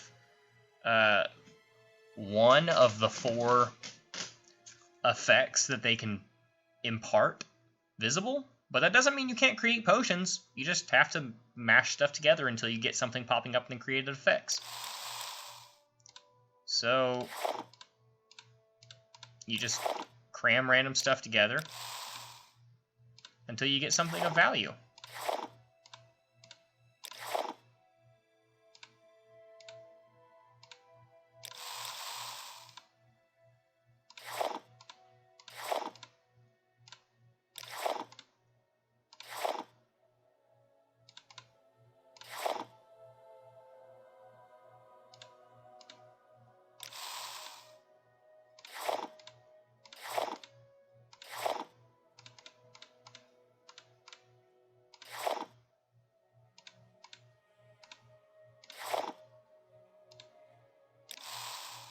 quick, it's easy, and it allows you to get rid of excess ingredients that you don't actually have a use for, while still training your skill and potentially making money. So now we have a few potions. We made just a couple, and they are worth 27 gold, which is not a ton, but our skill's not great either. We have 15 in the skill, and our intelligence is actually very low. Intelligence is the governing attribute of alchemy, which will increase the value and usefulness of our potions pretty significantly over time as it increases. For now, we have a low alchemy and a low intelligence, so our potions aren't going to be insane. But we can still sell these for pretty darn cheap. And the thing is, the health potions sell for 27. I'm not kidding when I say I can buy the ingredients for a health potion for 2 gold. So that means I make 25 gold per potion. Now, if you had a character who was actually good at alchemy, or had a high intelligence, or even better, both, guess what? You would be making potentially like 98 to 100 gold per potion. Pretty significant benefits. Warmly greeted, friend. Welcome. But anyway, I will keep the restore health. I'll keep the restore fatigue as well because they might be useful. Sell the fire salts and the drew wax because fire salts sell for 100. Well, they both sell for 100. Those are actually more valuable as just sold than they are as potion ingredients. Because even if I made a potion with those, the potion would still only be worth 27 gold. So, massive decrease in value.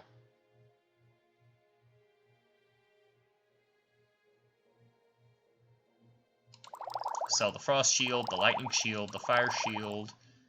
I'll keep the spell absorption for now. Let's see here.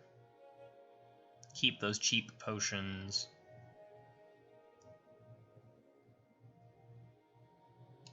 Yeah, I'll keep the rest. And then I jack this up to... I could probably get 660 off of her. Yep. So we just made 660 gold in a matter of very little time at all.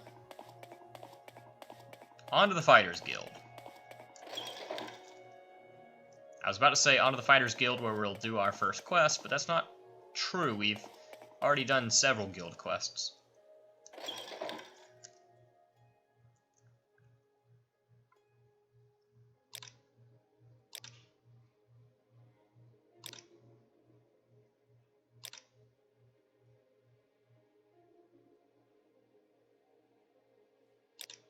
So, our first quest as part of the Fighters... I'm sorry? Anyway, our first quest as part of the Fighters Guild is just to kill some rats. Easy peasy, right? Probably. They're not normal rats. They're actually cave rats, so they're a bit more dangerous. And potentially really nasty, depending on your combat skills.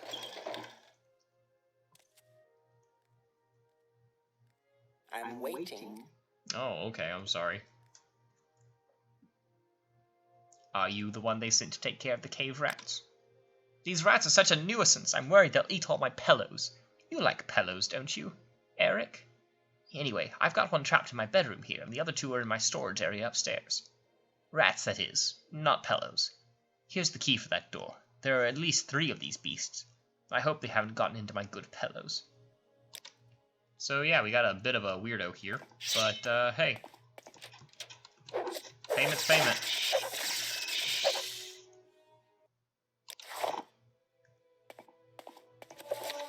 And she has a long blade skill book just sitting on the shelf, so huzzah.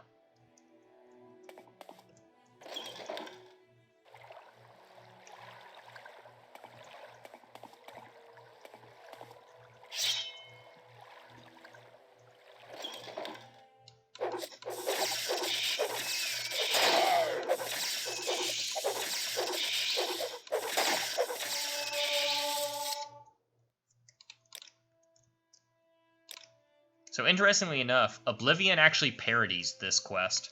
The first quest you get in the Fighters Guild in Oblivion has you protecting rats.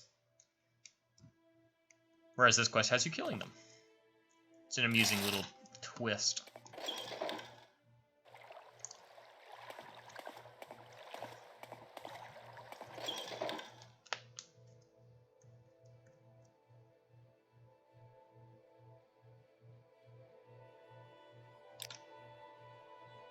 So she just assumes that we're telling the truth when we say they're dead, and gives you 100 gold pieces.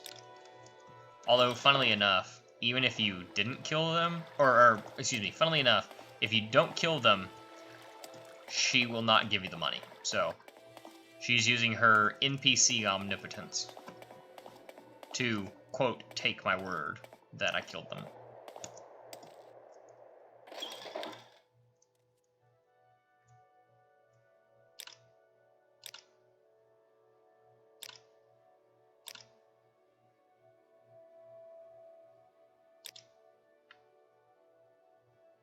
So our next quest is go kill some egg poachers. And you might be wondering, egg poachers?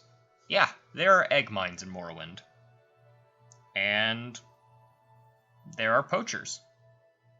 Eggs are one of the primary exports. And no, they're not chicken eggs. But hey, we are now a higher rank. Completed our first quest, we're a higher rank, we can do more stuff. Huzzah.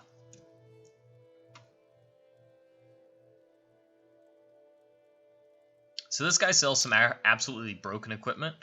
This Dwemer Jinx sword, not only is it very strong because it's a Dwemer weapon, but it's also very strong because it has a paralysis effect on it. If you're a short blade character and you want to absolutely break the game wide open, you buy this. It only costs about $350. It's totally worth it.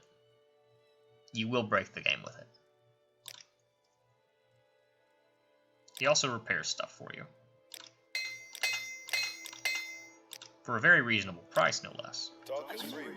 You should find a healer. And the supply chest here at this guild is even better, because it has arrows. Also, they stock the stupid hat in the supply chest, funnily enough. They also have restore health potions, restore fatigue potions, and more restore health potions. Very handy stuff here. As well as armorer's hammers, so, you know, if you care about that. I don't. But one of the great things is that you can take everything from the chest and then sell it, which is what I'm going to do. And now let's get an example of the persuasion system. So his opinion of me is 53 out of 100. Let's try to raise that up some. Let's start by giving him 10 gold. He does not appreciate it. But he will accept it. And accept it again. Not that time. That time it actually decreased his opinion of me. As did that.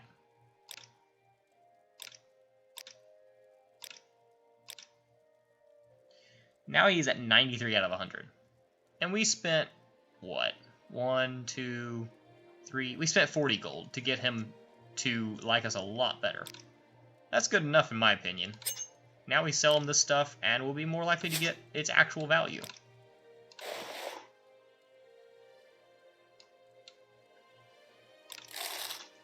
$250 gold. Totally worth the 40 we invested in him. Because we will be trading with him a lot more. I forget, is that a skill book? No.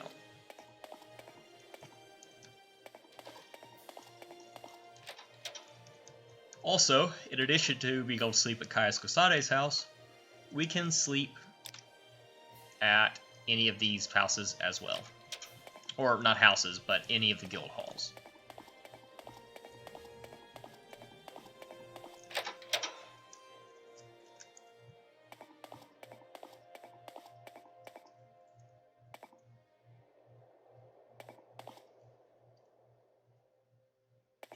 Let's see here.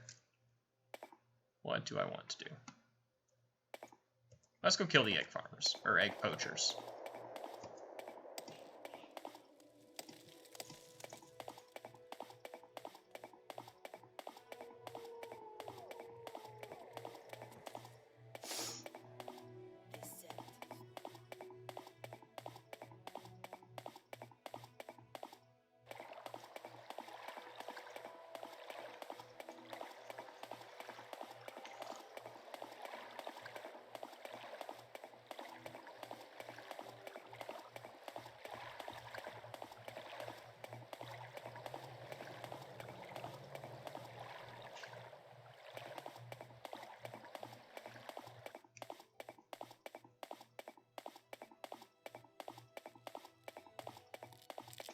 This little script right here is actually one of the species that are involved in making the eggs. These guys are little workers, actually. I don't remember specifically what their role is in the hive, but eggs, llama eggs, are weird. They're basically bug eggs that people eat.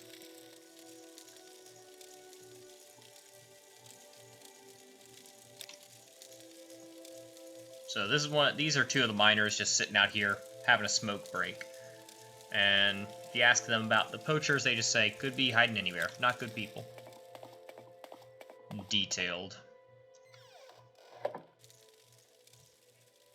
If you ask the miners about the creatures inside, they will ask you, please do not kill the workers, but you can kill as many of the ones that attack you as you wish. The queen can always make more of the ones that attack her, or that attack you. That's a worker, by the way. Ugly critter, isn't it? And the description is so cute.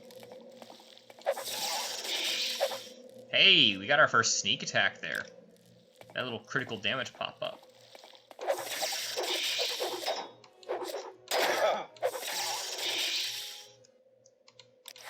I'm genuinely shocked we got that block. Normally, blocks do not happen unless you have a high block skill. And our block skill is as low as it gets.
Hey, another sneak attack.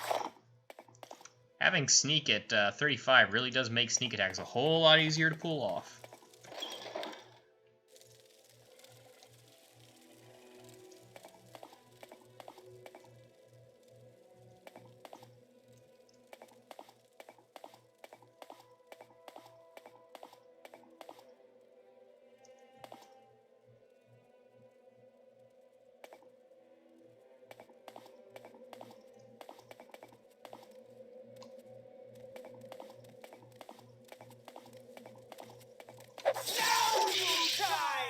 Spoiler, that was an egg poacher.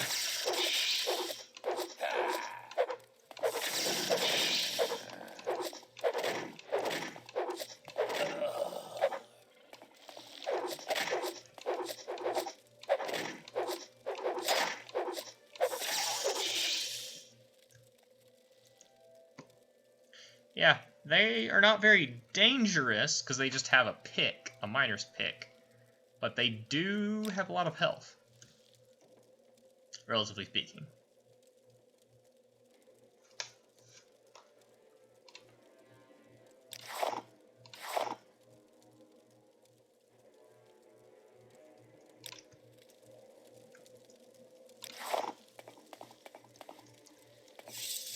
And these, wait, what? Oh, there's another forager.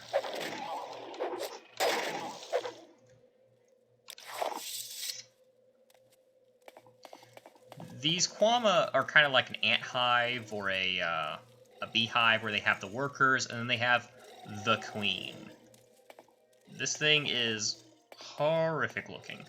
But, interestingly enough, you can basically destroy the economic value of this place by killing the queen. I don't even think she fights back. Like, she can't really fight back. I don't remember exactly, but don't kill the queen. That's just a dick move, bro.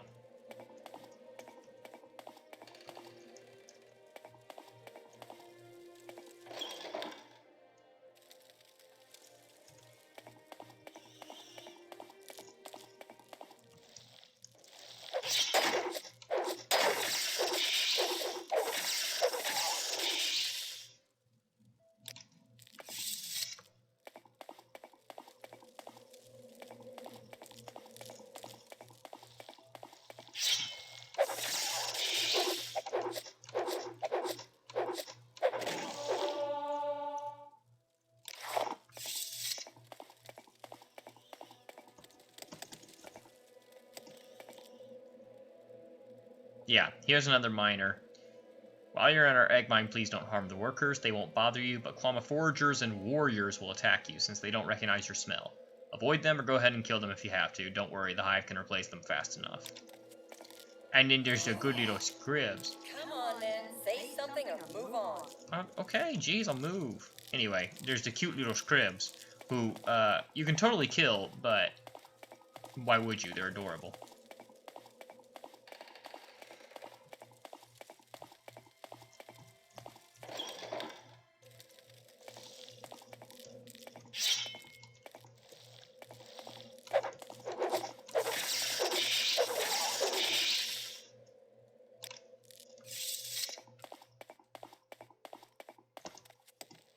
Also, yeah, these are the eggs.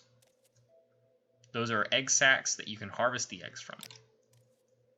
Gnarly.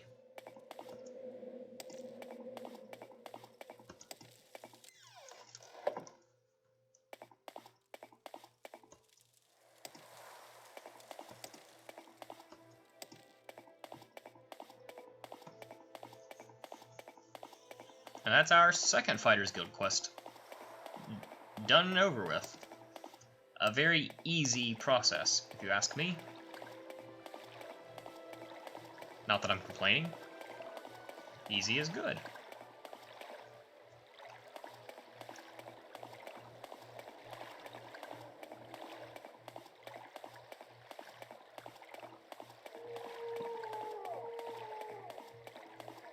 Although it's not exactly the most impressive skybox, I really do love the Morrowind skybox.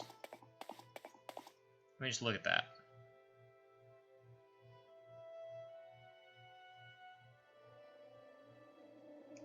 It's gorgeous.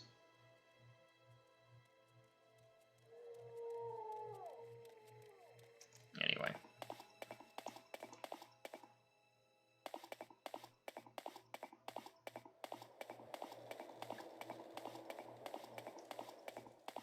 Back to the guild for our payment and a nap. Egg poachers are dead. Thanks for the rank up. Time for bed.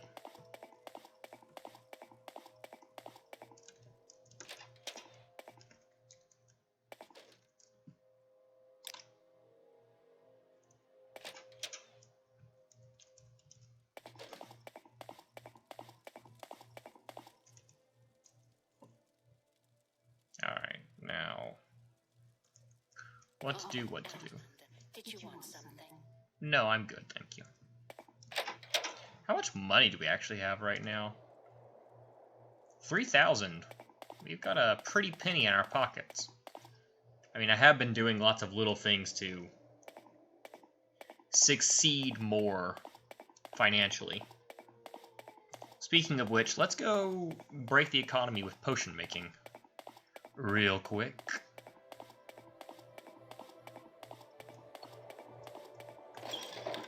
So if you head over to the temple, which is another faction you can join, by the way. There's 2 different religions you can join in the game. The local temple, as well as the Imperial cult. Find someone else to bother. Oh, okay. No. So this guy, oh boy, he doesn't like us. Let's fix that.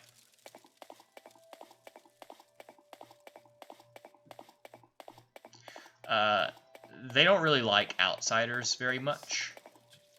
The Dunmer are very insular. And in addition, we are a part of several Imperial factions right now. So that just means we're even more of an outsider. But if we join the temple, well, we can't be too bad, right? It also doesn't help that our personality is so low, so they don't like that either.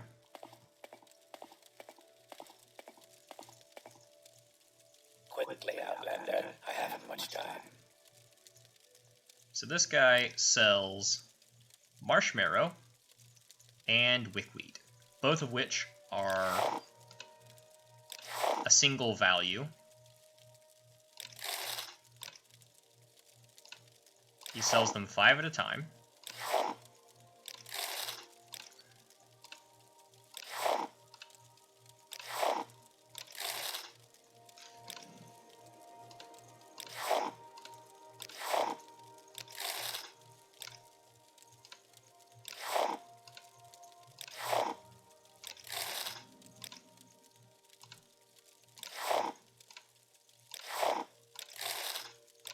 And they both have a health restoration effect.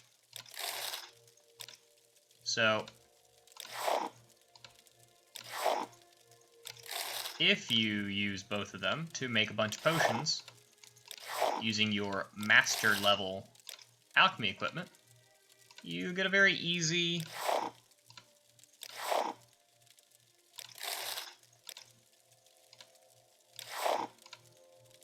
source of cash. And you'll notice he started charging me less. That's because I keep accepting the price he gives me, which is increasing his opinion of me slowly over time. Unfortunately, these are a temporary boost. He won't always have an improved opinion of me just because I accept whatever price he gives me. But for the moment, he is.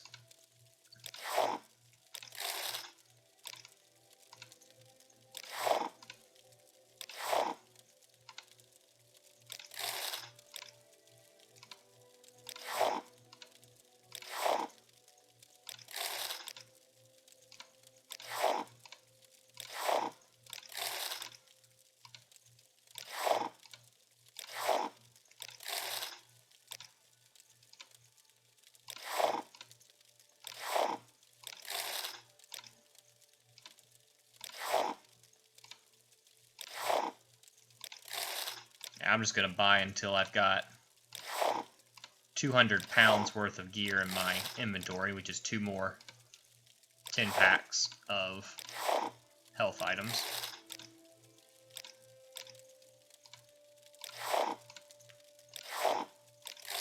There we go. And now we have 121 marshmallow and 120 wickweed.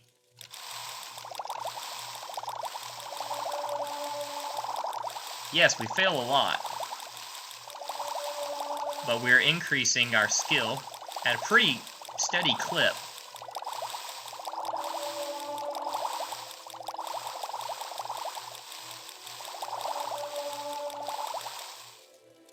And we are increasing the likelihood of us successfully crafting.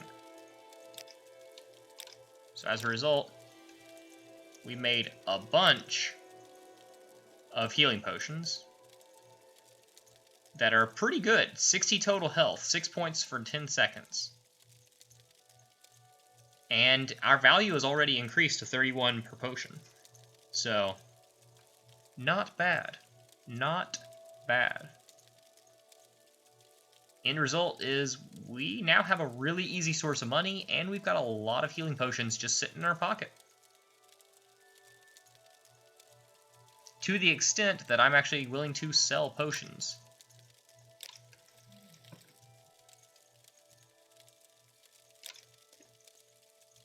And it's called a bribe. But I just give him a little tip for next time. Because there will be a next time. Anytime you need health potions, just go talk to him. Later in the game, you can make an absolutely absurd number of super high value, super high effect healing potions for super cheap. It's an incredibly effective method of getting that dough. And also having good supplies, because healing potions are always going to be useful. Warmly greeted, friend. Welcome.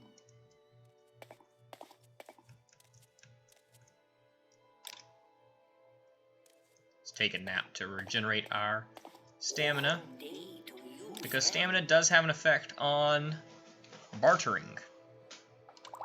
We'll sell these garbage healing potions we got. Let's see here.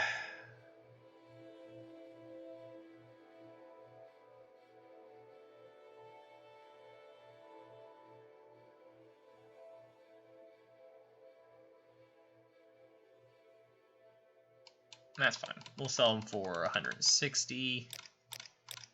Oh, she doesn't have the money for that. We'll just sell them to her for 140. And then let's go over here to Esther Dalen, who can craft spells. So we will do just a real simple spell.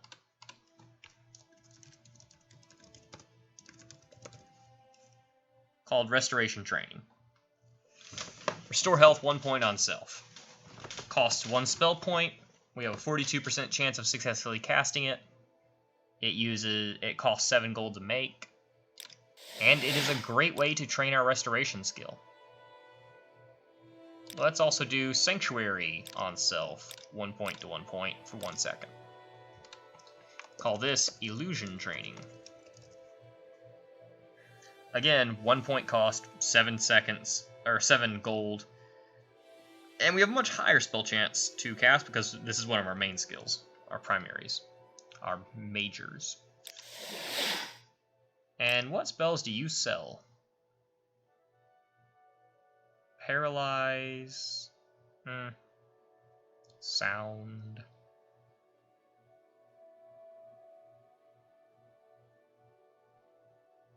Not a whole lot that is very valuable. Although Bound Longbow is not terrible, but we're not a conjurer, so. Yes, Outlander. What do you want?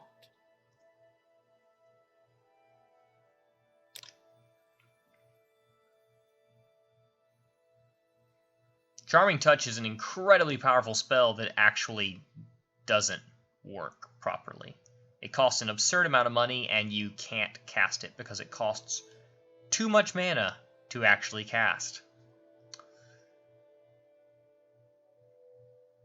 We'll take Calm Creature, because it seems like a thing that a ranger would have.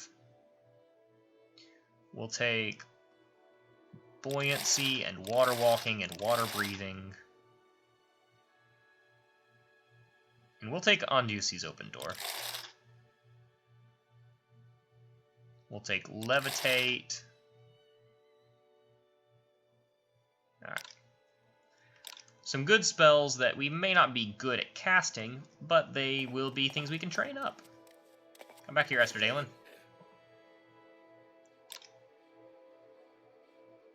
So now we have some alteration spells in addition to illusion and restoration. So let's do... We'll do... Water Walking. Self for 1 second. And we'll call this Alteration Training.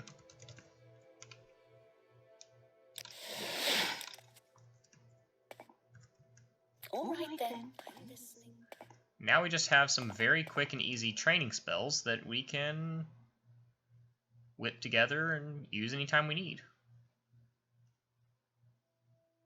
Which, let's go ahead and get ourselves our first level, because we're close to it. So why not, right?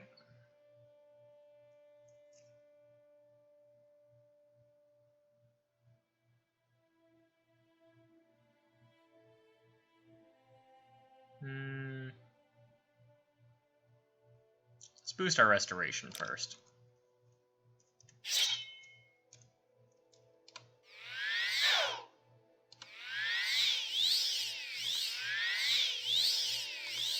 So interestingly enough, casting a 1 value spell like this, a 1 mana spell, Magicka, gives just as much experience towards the skill level as a very high level spell.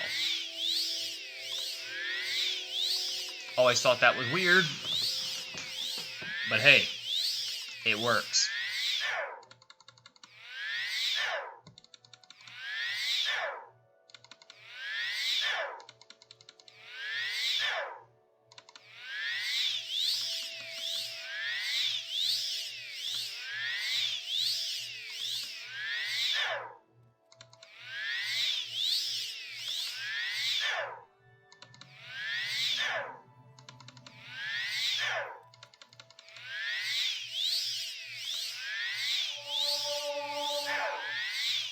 Perfect timing.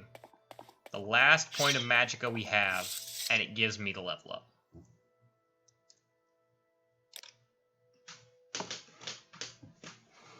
And here's our first level.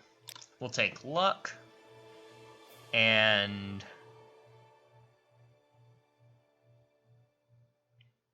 intelligence. No, let's do luck and strength and agility.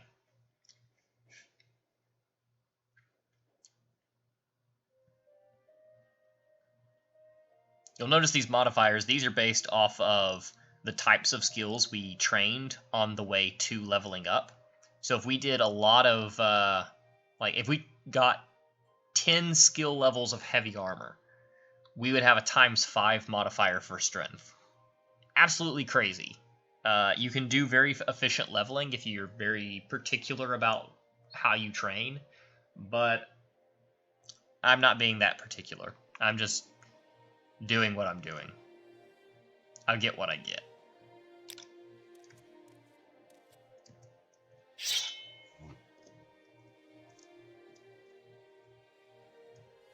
Yes, Lord. What do you want?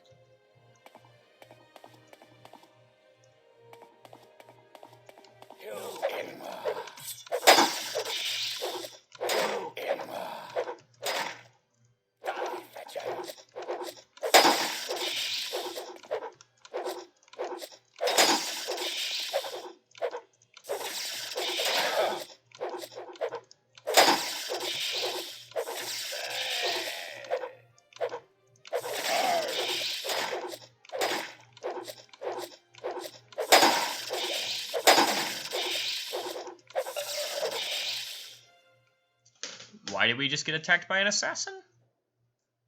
I mean, I know, but I'm not going to tell y'all. But what matters is that this is some of the most valuable armor in the game.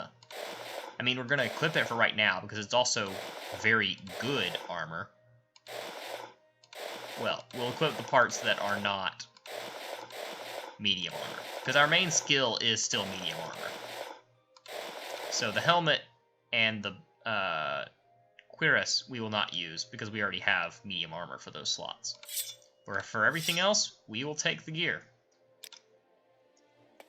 which actually boosted our armor class up to 11.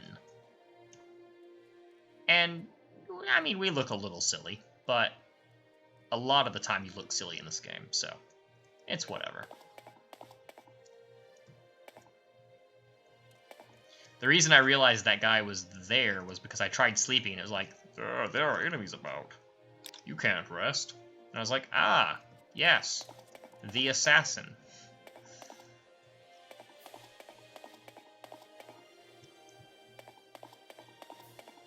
The assassin's the best thing that can happen to your game, though, because they're dangerous, but not too tough.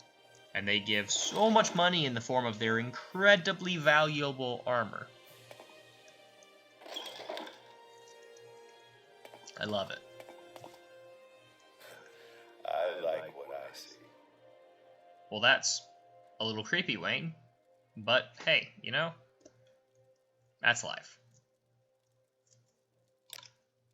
Got some stuff for you.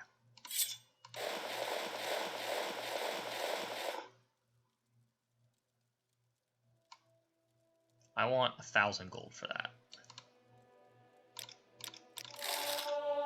He took it.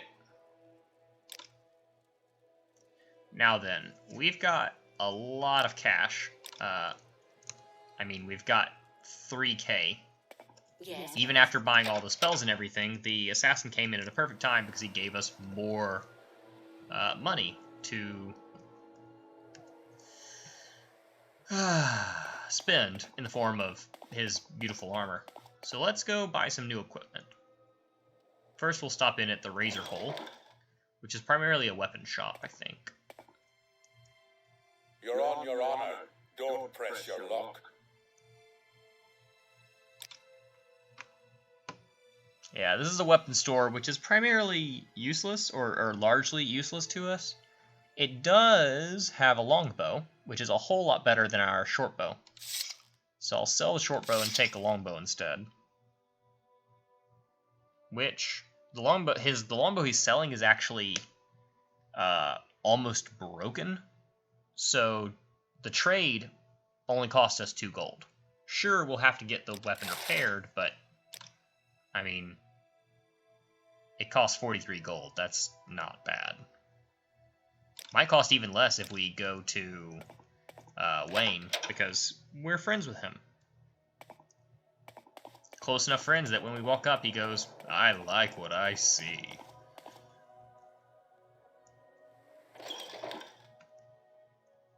Hey, Meldor, have you got any shields for me? If I can help, I will, but don't take too much time. Okay, rude.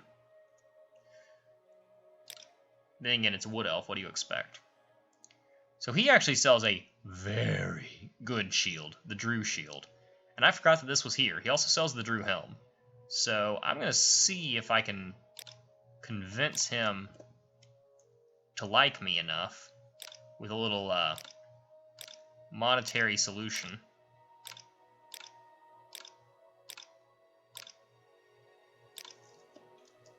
To get him to give me a really good deal on those.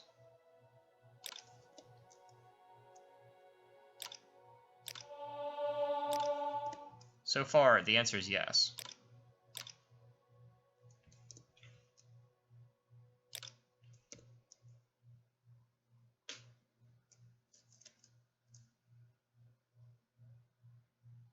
Greetings and salutations.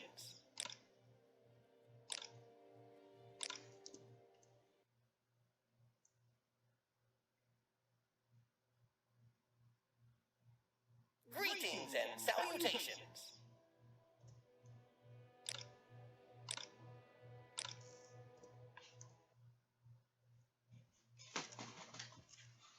Normally, you wouldn't be able to get any Drew armor this early in the What game, do I owe the honor, Nord? because it's just too expensive. But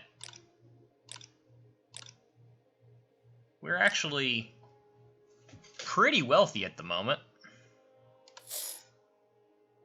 so I think we can manage it.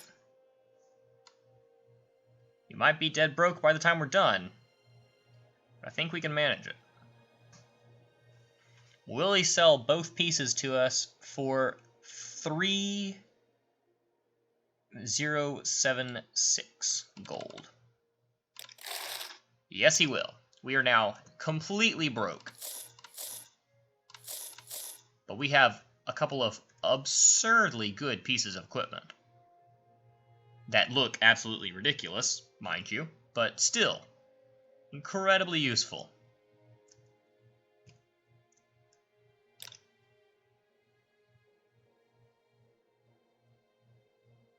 we had more money, I'd buy some of his bone mold stuff too, but alas, we're dead broke now.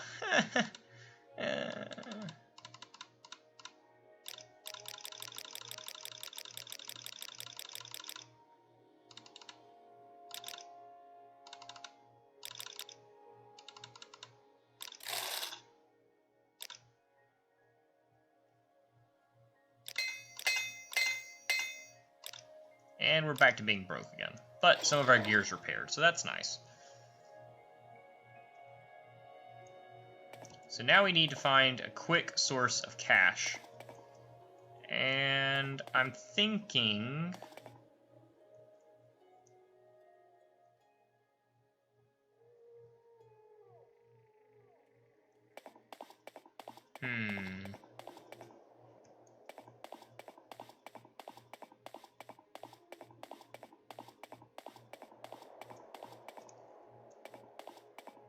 Well, let's sell some of the potions we made. Why not? We've got plenty more where that came from. May I help?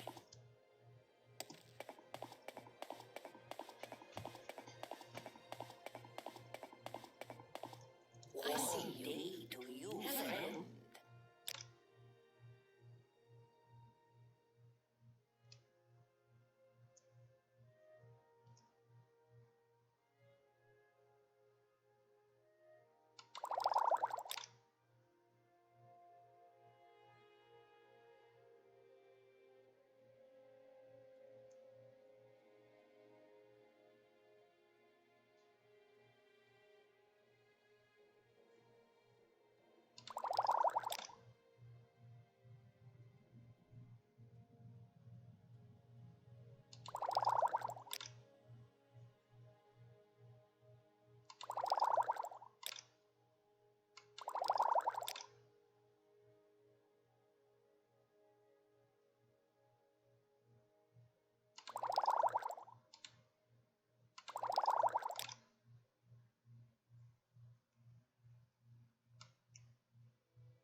No, we cannot get 800 gold off of her that easily.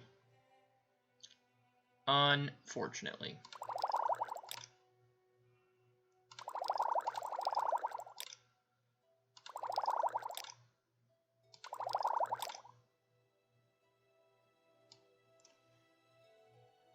I have no doubt we can get 655 though.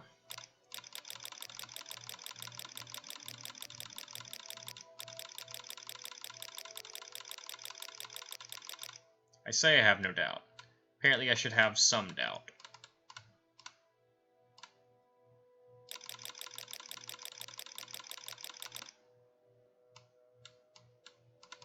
$600? Here we go. Ugh, that wasn't... I was getting worried. Alright, I didn't mean to click that. There we go. We still got 10 health potions, not counting the ones that are pre-made, the ones that we didn't craft ourselves. So, we've still got plenty of resources available. Is there...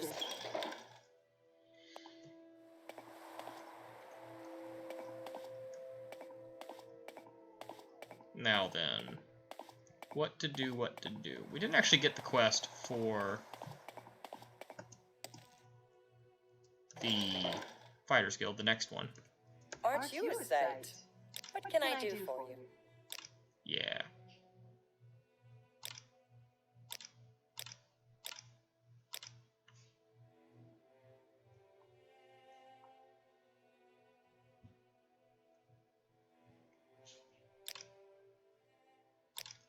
So the next quest is to go to the Caldera Ebony Mines and kill for people that are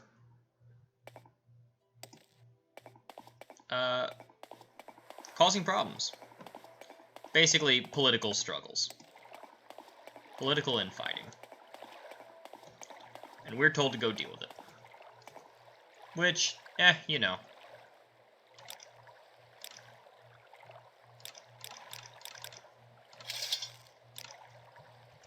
There's worse things out there.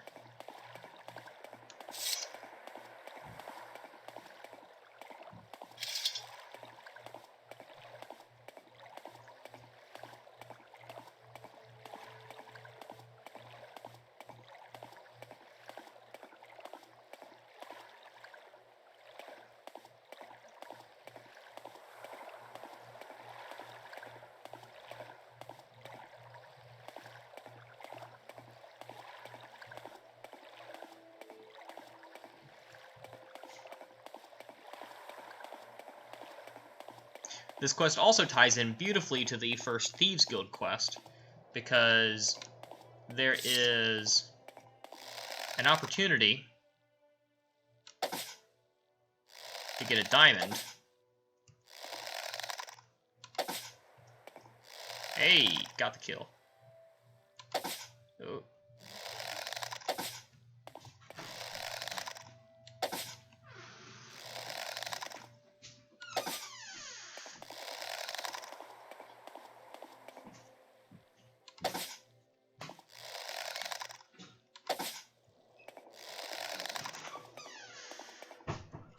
Ah, shoot.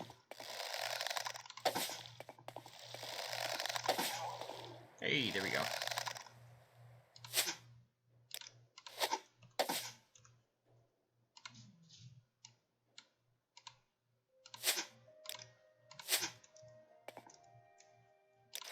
There's an opportunity to get a diamond during a side quest in the Caldera area, which means that this goes very well alongside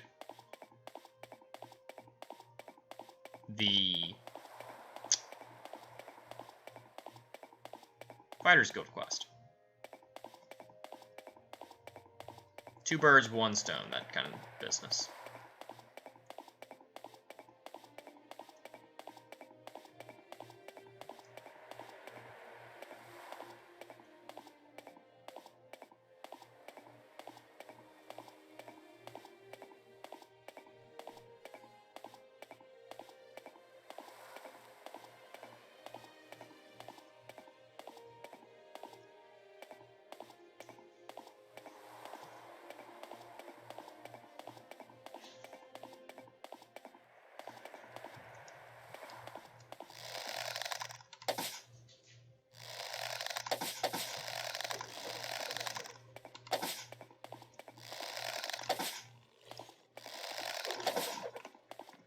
These guys I do not want to fight in direct combat if I can help. Ow, if I can help it.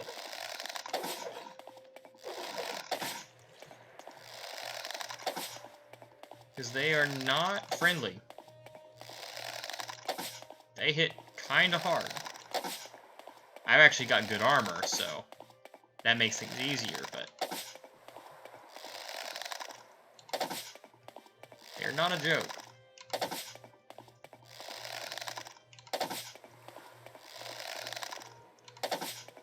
Hey, there we go.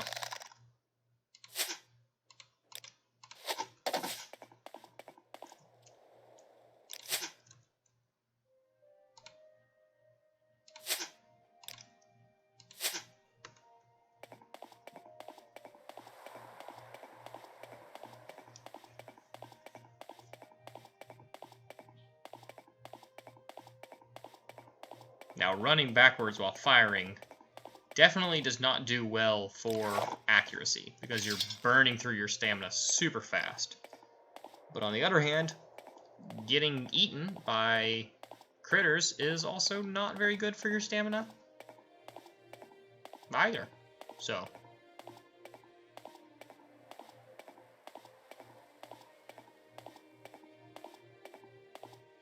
here's Caldera. Looks a lot different than Balmora. That's because Caldera is a what's it called? Sorry, stranger. My time is short, so get on with it. Rude. Caldera is an Imperial town. We're gonna stop in here first because Say your business. there's a speechcraft book right there. This is a weird place. It is a manor house, but it's apparently owned by a bunch of orcs. The name of it is Gorak Manor. And there's a scamp, which is a monster, just chilling, but he does not attack you. His name's Creeper. I'm creeping. You sure are, buddy. You sure are. And he's a merchant, and he will buy stuff for absurdly good value. If you've got expensive stuff to sell, you take it to Creeper. Every time. I don't have anything expensive to sell right now, though.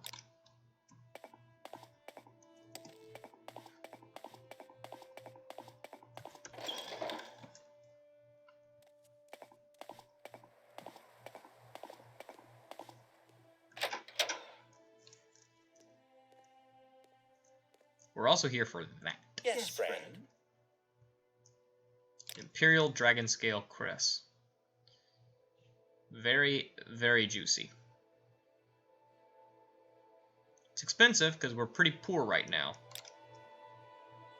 But, yeah, it's worth it.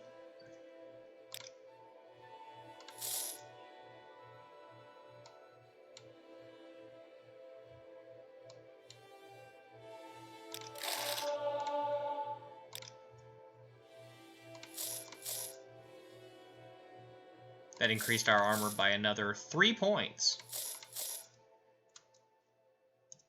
So not an insignificant amount. Ah, you know what? I'll keep that. And I'll sell it to Creeper. And y'all can see what makes Creeper so special. Probably nothing. Creeper only buys certain things. But Creeper... You'll notice Creeper doesn't have an opinion bar for you. He doesn't have positive or negative reception for you. He buys things for basically exactly what they're worth.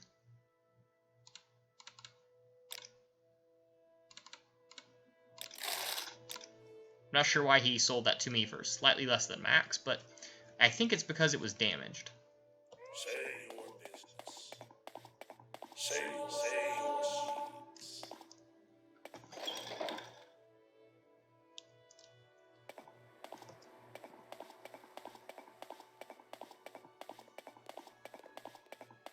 Anyway.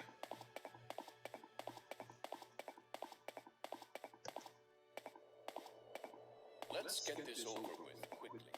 The Caldera mine's actually up there. So we have to kind of move across a little ways.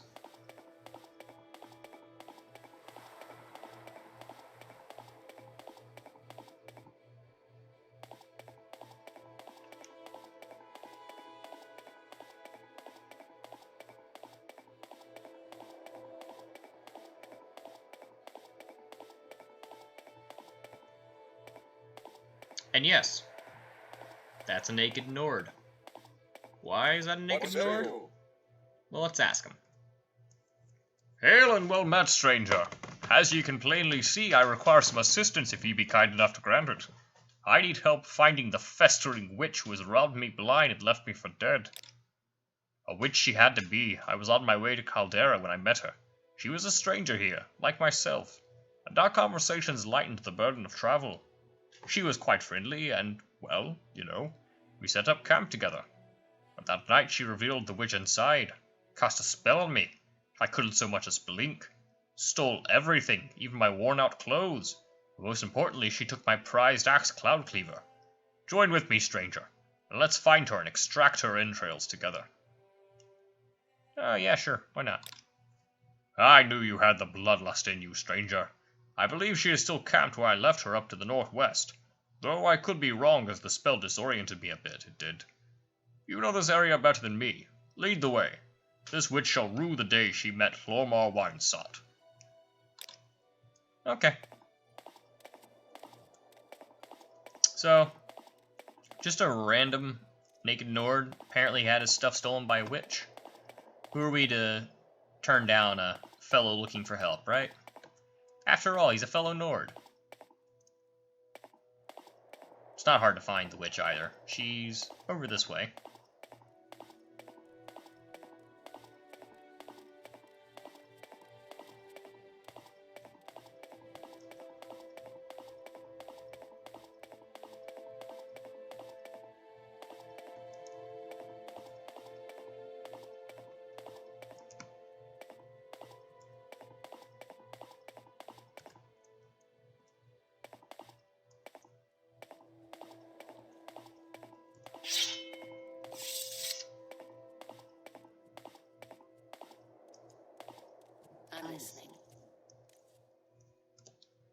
Nope, that's not what I meant to do. That's what I meant to do. Hello there, stranger. I see you've already met my good friend Lormar. My name is Socia Caristiana, the healer. How can I be of assistance to the two of you? Ha! A right funny story that one is. The true story, Eric, is that I took Lormar on as a traveling companion for protection only for the road to Caldera. Along the way, he was getting entirely too friendly for his own good, to the point where I actually had to cast a sleep spell on him. Just to teach him a lesson in manners, I stripped him and left him by the road. And to be sure he didn't come after me for retribution, I took that cloud cleaver he's always fawning over as well. That's great, but it's time to give him his axe back. Oh, I don't think he's ready to get it back yet. I can still see the rage burning in those tiny Nord eyes of his. However, if he meets me in 3 days at the Mages Guild Hall in Caldera, I will return everything I have of his, but not a minute sooner. Tell him that is Socia's offer. You've heard my offer, and it will not change.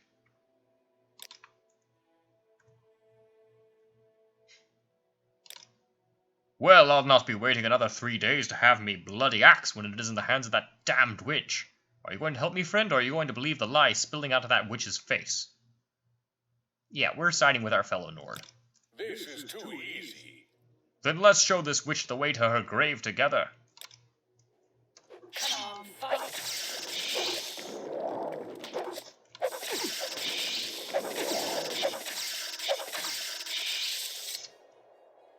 Easy peasy.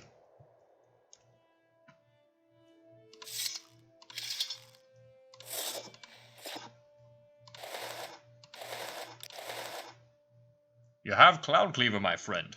I would like it back. Yes, let me hold her in my hands. Ah, my pretty, I've missed you so. Here's your axe, buddy. Ha, thank you, my friend.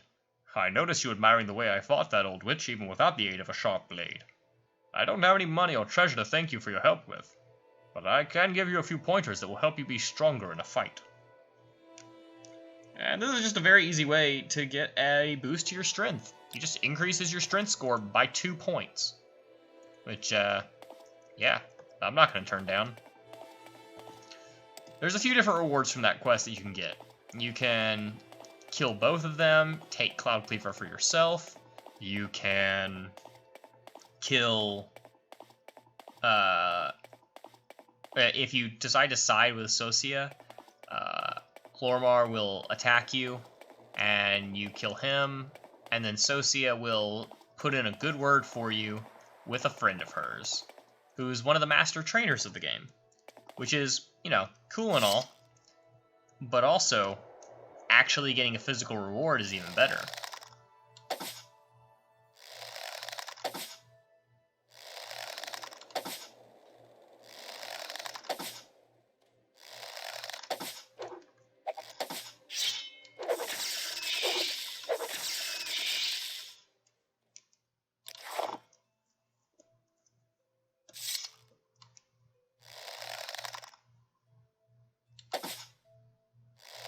Boom.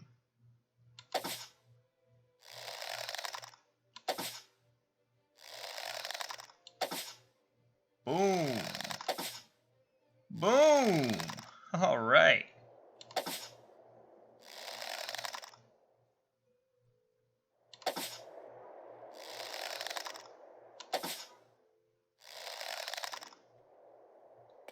Boom shakalaka. All right. I have never actually,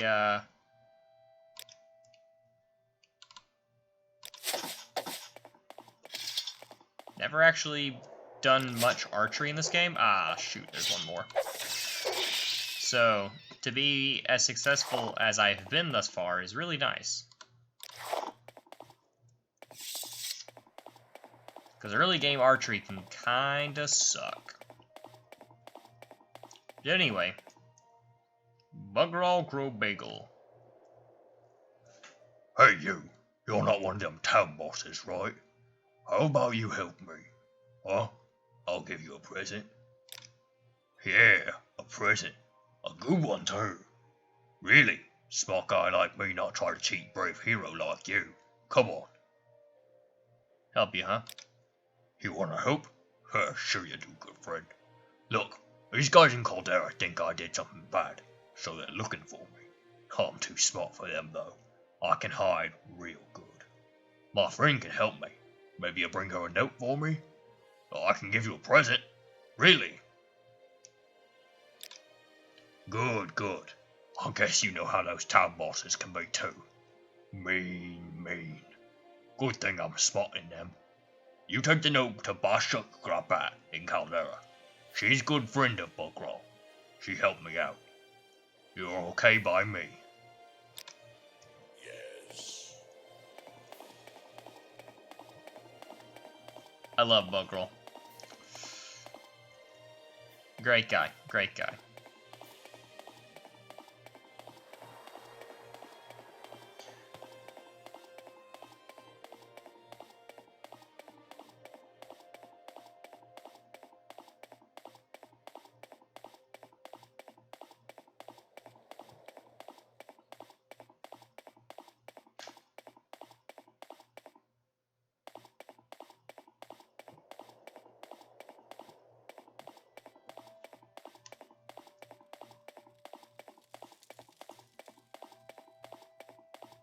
So back in town, we just gotta find this chick.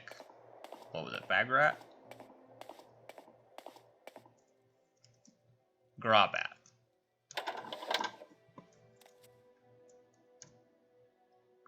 You got a note from Bugrel to me? Where'd that fool get himself? He not smart like me, you know. Yeah, that Bugrel always getting in trouble. Not me, though. I'm too smart. He a good hider, but I'm a better finder. I'll find him near tree and rock and other rock. No problem. He'd feel better if you take this note to him, if you can find him. I bet you not as good a finder as me. Not even close, I bet. But give it a try, big shot. I forgot to read the note from Bugrel, but it was pretty humorous. I'll read the one from Grabat.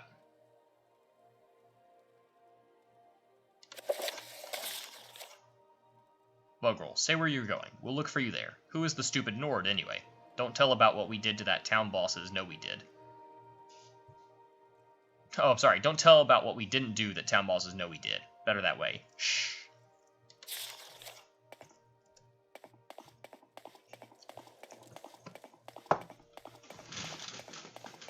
But yeah, let's head back to the other dumb Nord. Or, excuse me, the other dumb orc.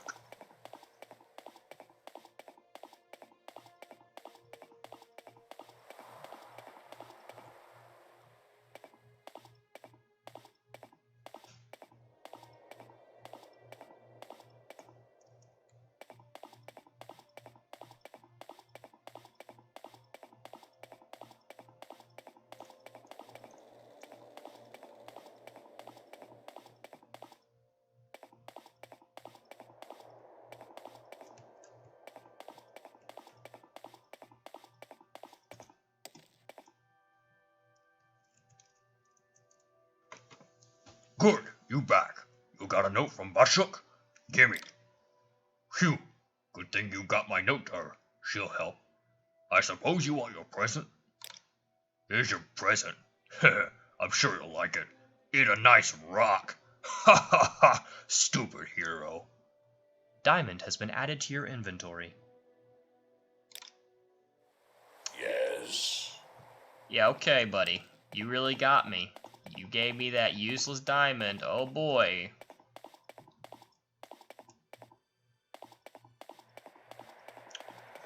Bugrel's not the brightest light in the harbor, if you didn't guess. But that's beside the point. Now we have a diamond for our first Thieves Guild quest. And we also are good to go as far as the Fighters Guild quest as well. Because now we're traveling up here where the target is. Our 4 Telvanni agents that we need to kill.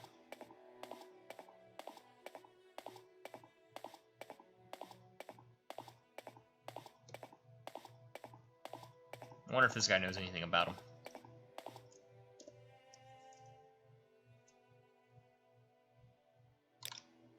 He's oh, he's in the guild. He's a Thieves Guild member.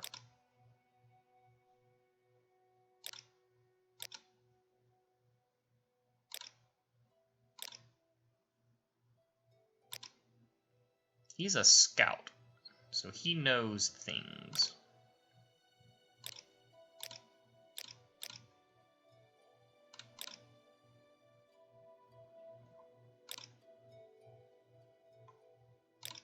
And scouts are always worth talking to in this game, because they actually will mark stuff out on your map for you.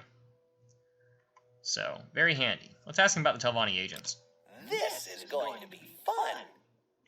Hey, you had to get mixed up in this, Toad Eric. But we can't just let you walk away. Nothing personal, you understand. Just business.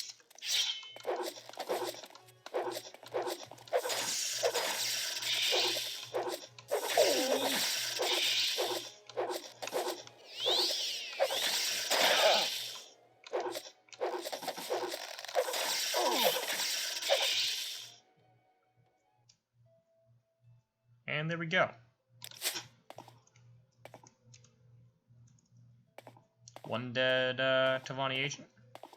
Presumably the others are in here.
And there we go.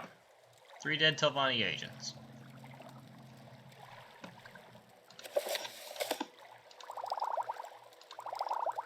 They don't have much value on them. Some mild potions, simple stuff like that.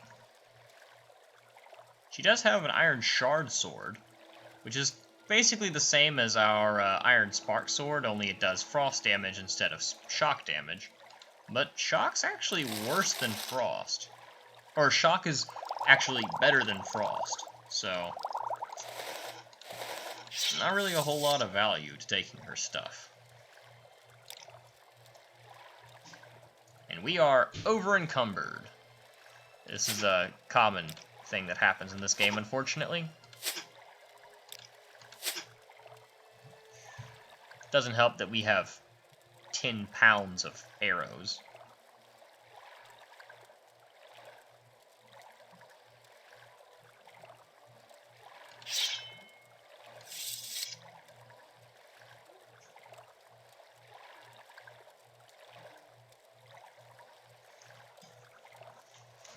Dropping that random sword actually lightened us up enough to keep moving, though. Which is good, because it's not,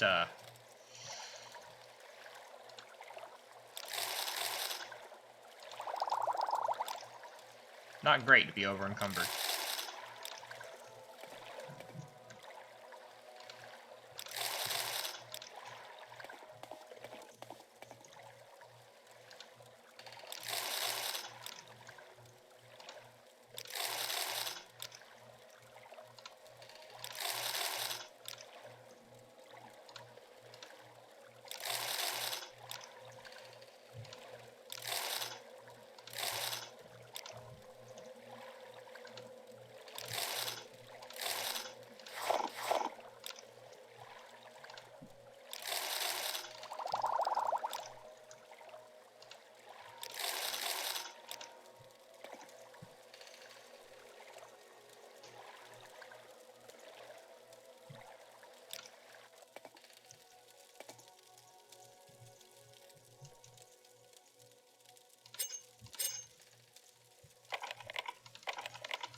You can drown, so please do not swim for too long.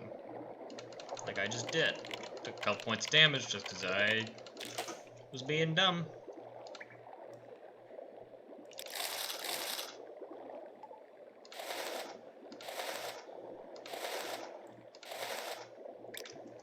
It's not really valuable treasure, but hey, it's something.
You might think this hopping's weird.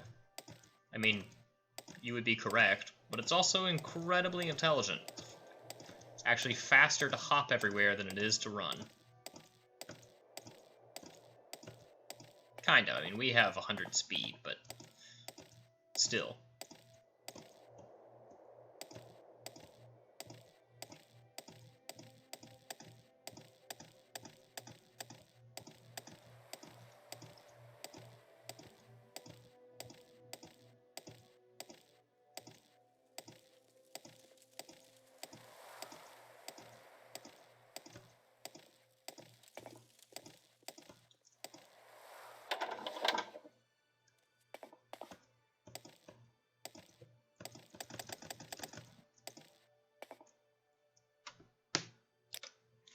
So let's see here. What is there that we can sell to Creeper? Shard Sword. We'll sell the more beat up of the 2 bows, the Steel Staff of Chastening, the Dragon Scale. That can't sell clothing to him. The Restore Intelligence, Restore Personality. Can we sell scrolls? Yes.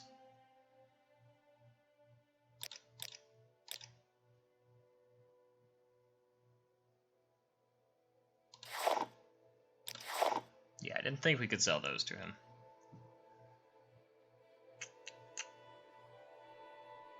Don't really know if there's anything else we need to sell to him.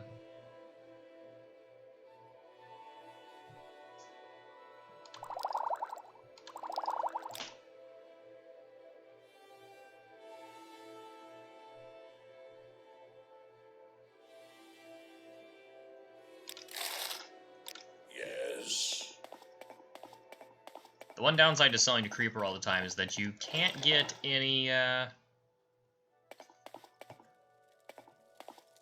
Mercantile XP because you are just buying at base value, unfortunately.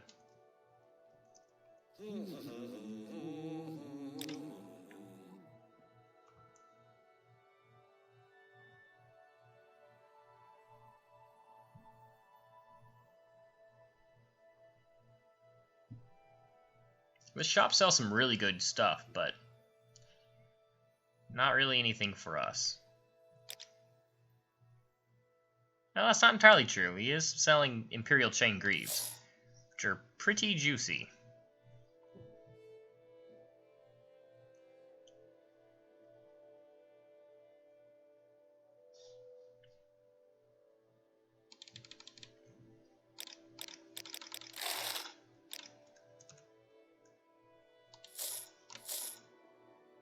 It's a 2-point boost to our armor. We are looking more and more ridiculous, but we are getting better. So there's that.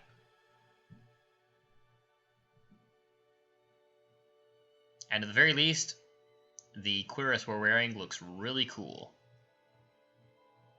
Even if nothing else on us does.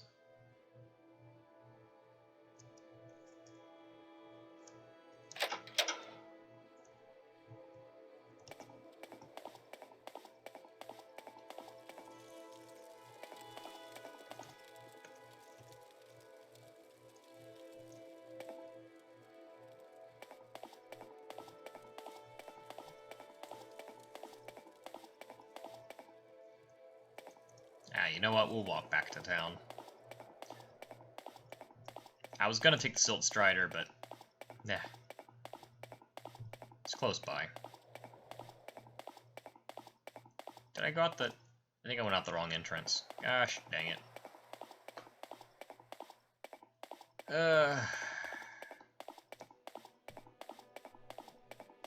Let's actually check the map. Yeah, we went to the wrong exit.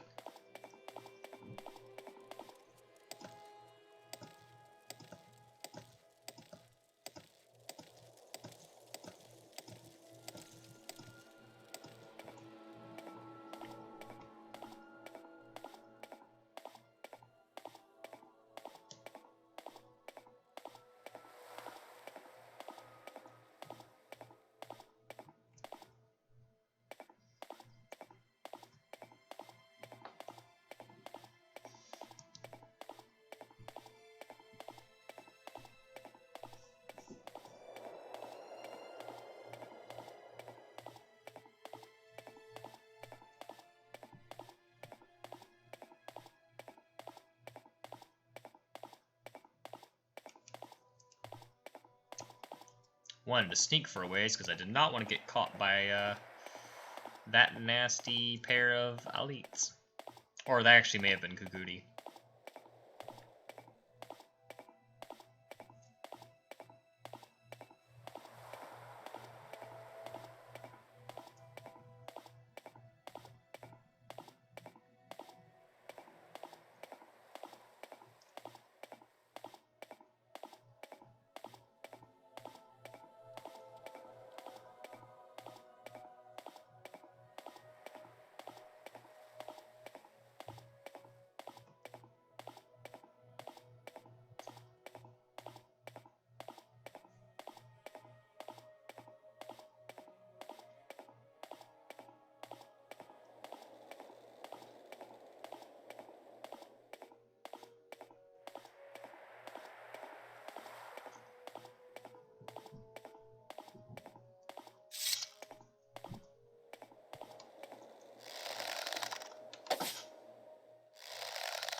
Boom.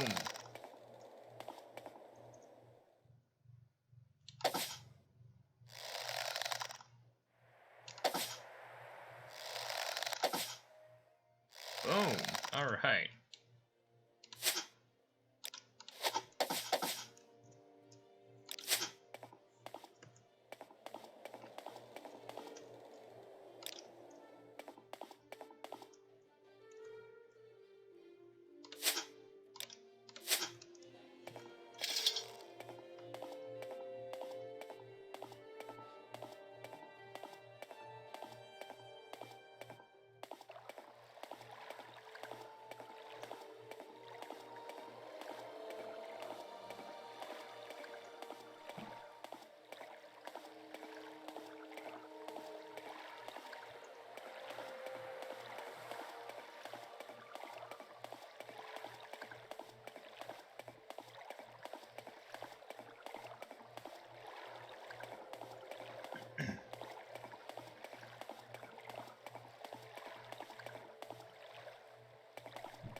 So our next quest is going to be getting a code book from...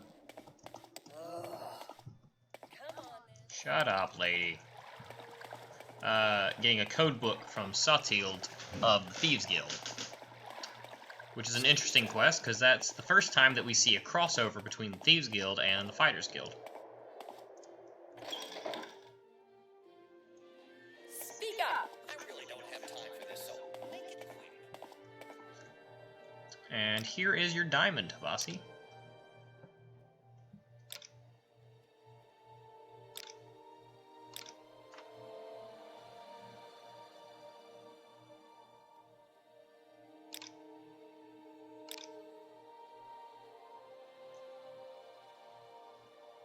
Sarah? From where do you hail? So now we're on to the easy quests with the Thieves Guild. At least the next one or two, I believe, are pretty darn easy.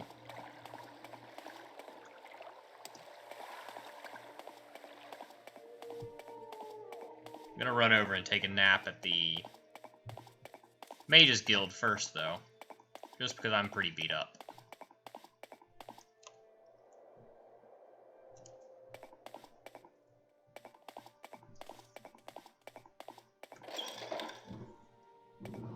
I said Mages Guild. I'm going to the Fighters Guild. It's faster to get to the beds.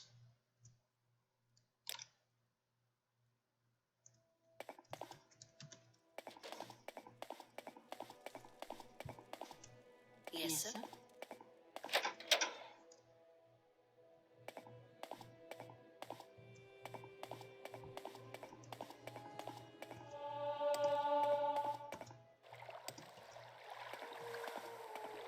Why did I run all the way down here, only to end up having to go back up? I don't know. I don't know. Fresh key. Excuse you? Leave me. Okay.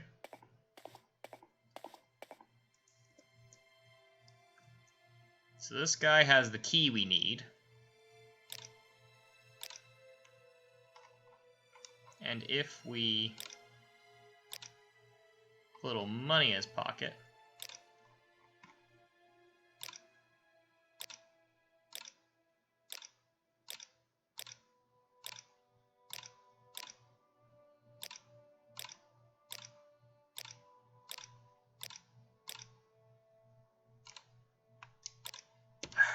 screw this guy.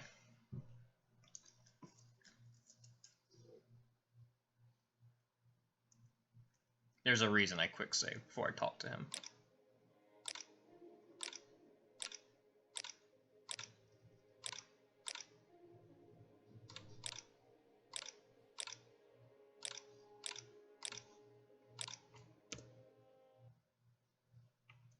This is where having a low personality hits you. A lot of people say personality in this game is useless. I disagree strongly. If you don't have good personality, stuff like this becomes a huge pain. As it is, even if I had perfect luck, it still cost me, I think like 50 gold to get this done.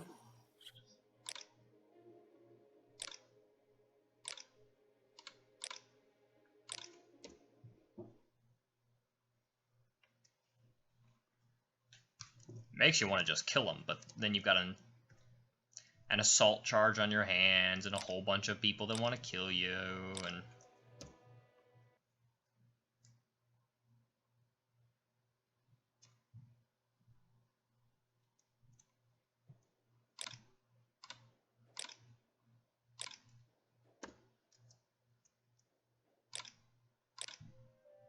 and yes, I am just going to save scum this because it's such a pain.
There we go.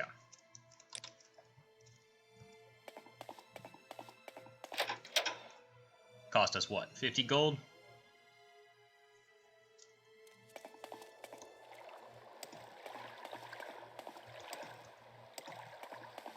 Definitely not worth it, but eh. It is what it is. Alright, I'm listening. On the bright side, we get paid 500 for the key.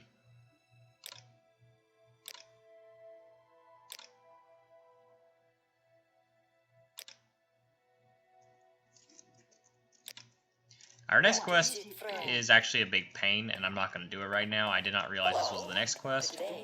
I thought it was the quest after this, but basically we just have to go and recover some Dwemer artifacts, and it's a big pain. So I'm not going to do it. You want something. Well, what is it? So Satild is the one we have to get the codebook from for the Fighters Guild. And she actually has some really interesting information. Look, Footpad, I'll tell you what's going on. This codebook has dirt on the Kamana Tong and the skooma trade. As soon as we get it figured out, we take it to the authorities and take over the trade ourselves. The Fighters Guild works for the Kamana Tong since Yoring Hardheart took over. You have to decide where your loyalties lie, Footpad. This is a big pain. The best thing to do... Hello? I don't know if I can help you, but I'll try. You've got the better of me. So go ahead. Best thing to do is to come over here, save, and then Chameleon, Stealth, and Chameleon.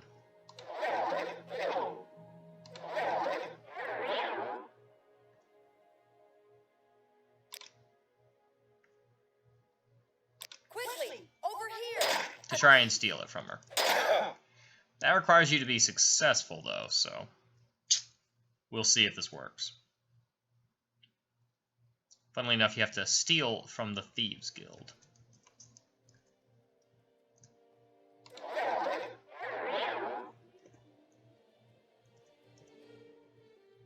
Guards!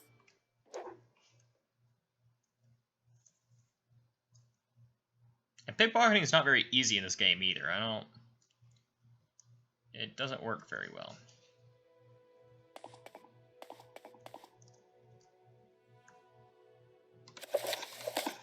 Guards!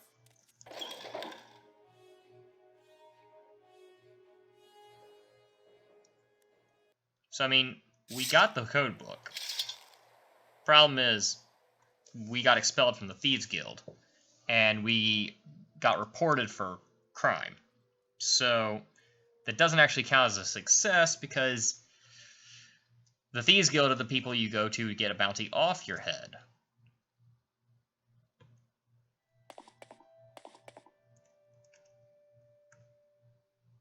Quickly, over here! Now, if I remember correctly, this is all percentage chance, so it's entirely possible for us to succeed here. It just might take a few tries. Guards! And I mean a few.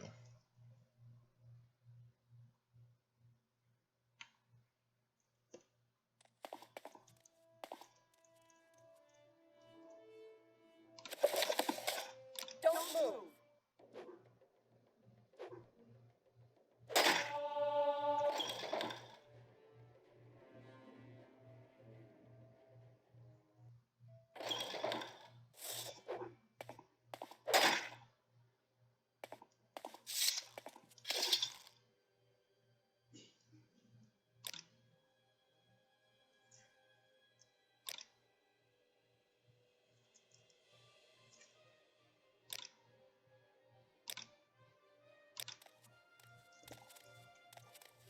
I mean, we could try and just take the rep hit, spend 1,000 gold, and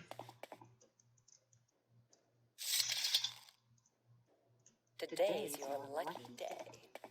So let's hear it. What is this about?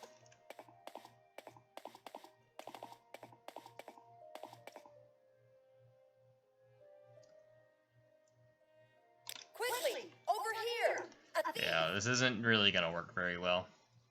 Problem is, we have a chameleon spell, but it's not very good at the moment. It's only a 20% chameleon. 20%? It's either 20% or 30%. I think it's 20%.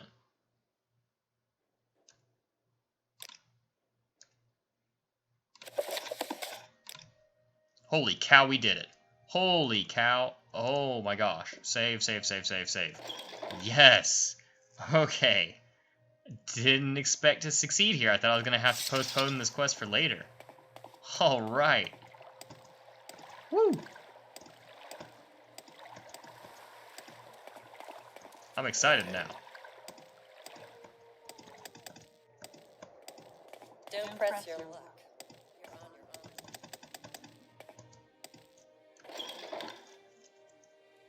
your own. No worries. I won't hurt you. Ask your question.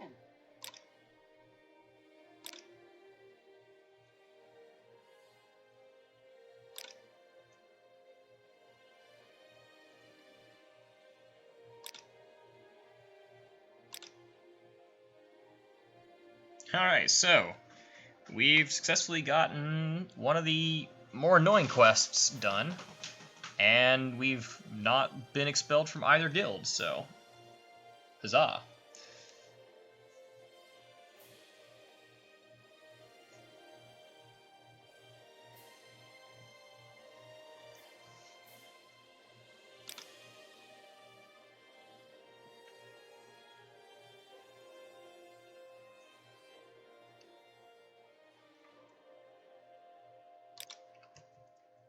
Our next quest is to get some debt money back.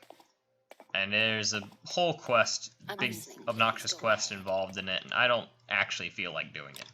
So I'm not going to do it right now. We've gotten through a whole lot more of the Fighters Guild than I expected. And I'm feeling really good.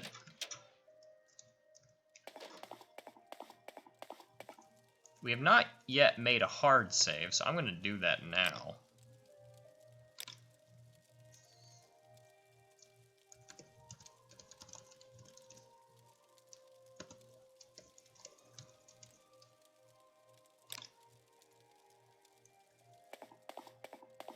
I'm listening, please go ahead. It's our first hard save in close to 3.5 hours. So now if we take a look at our skills menu over here, we are rank 2 in the Thieves Guild, rank 1 in the Temple, rank like 4 in the Fighters Guild, rank 1 in the Blades, and rank 3 I think in the Mages Guild, something like that. So pretty good overall. We may actually be ranked 3 in the Thieves Guild, rank 4 in the Mages Guild, and rank 4 in the Fighters Guild. I don't remember exactly, but either way, doing pretty good. All level 2. I think I'm going to take a break here for today. I don't feel like playing anymore right now, and I could use some lunch. So, well, actually, I guess it's getting closer to dinner time at this point for me. But either way, thanks for everybody coming out. I really appreciate it. If you want to catch more of my streams, you can always hit the follow button. If you want to catch these VODs after the 14-day period has expired, I do have a YouTube channel as well where I upload all of them. It's over at YouTube/Karen_Driel. And yeah. Thanks for coming out. I'll see y'all next time. Peace.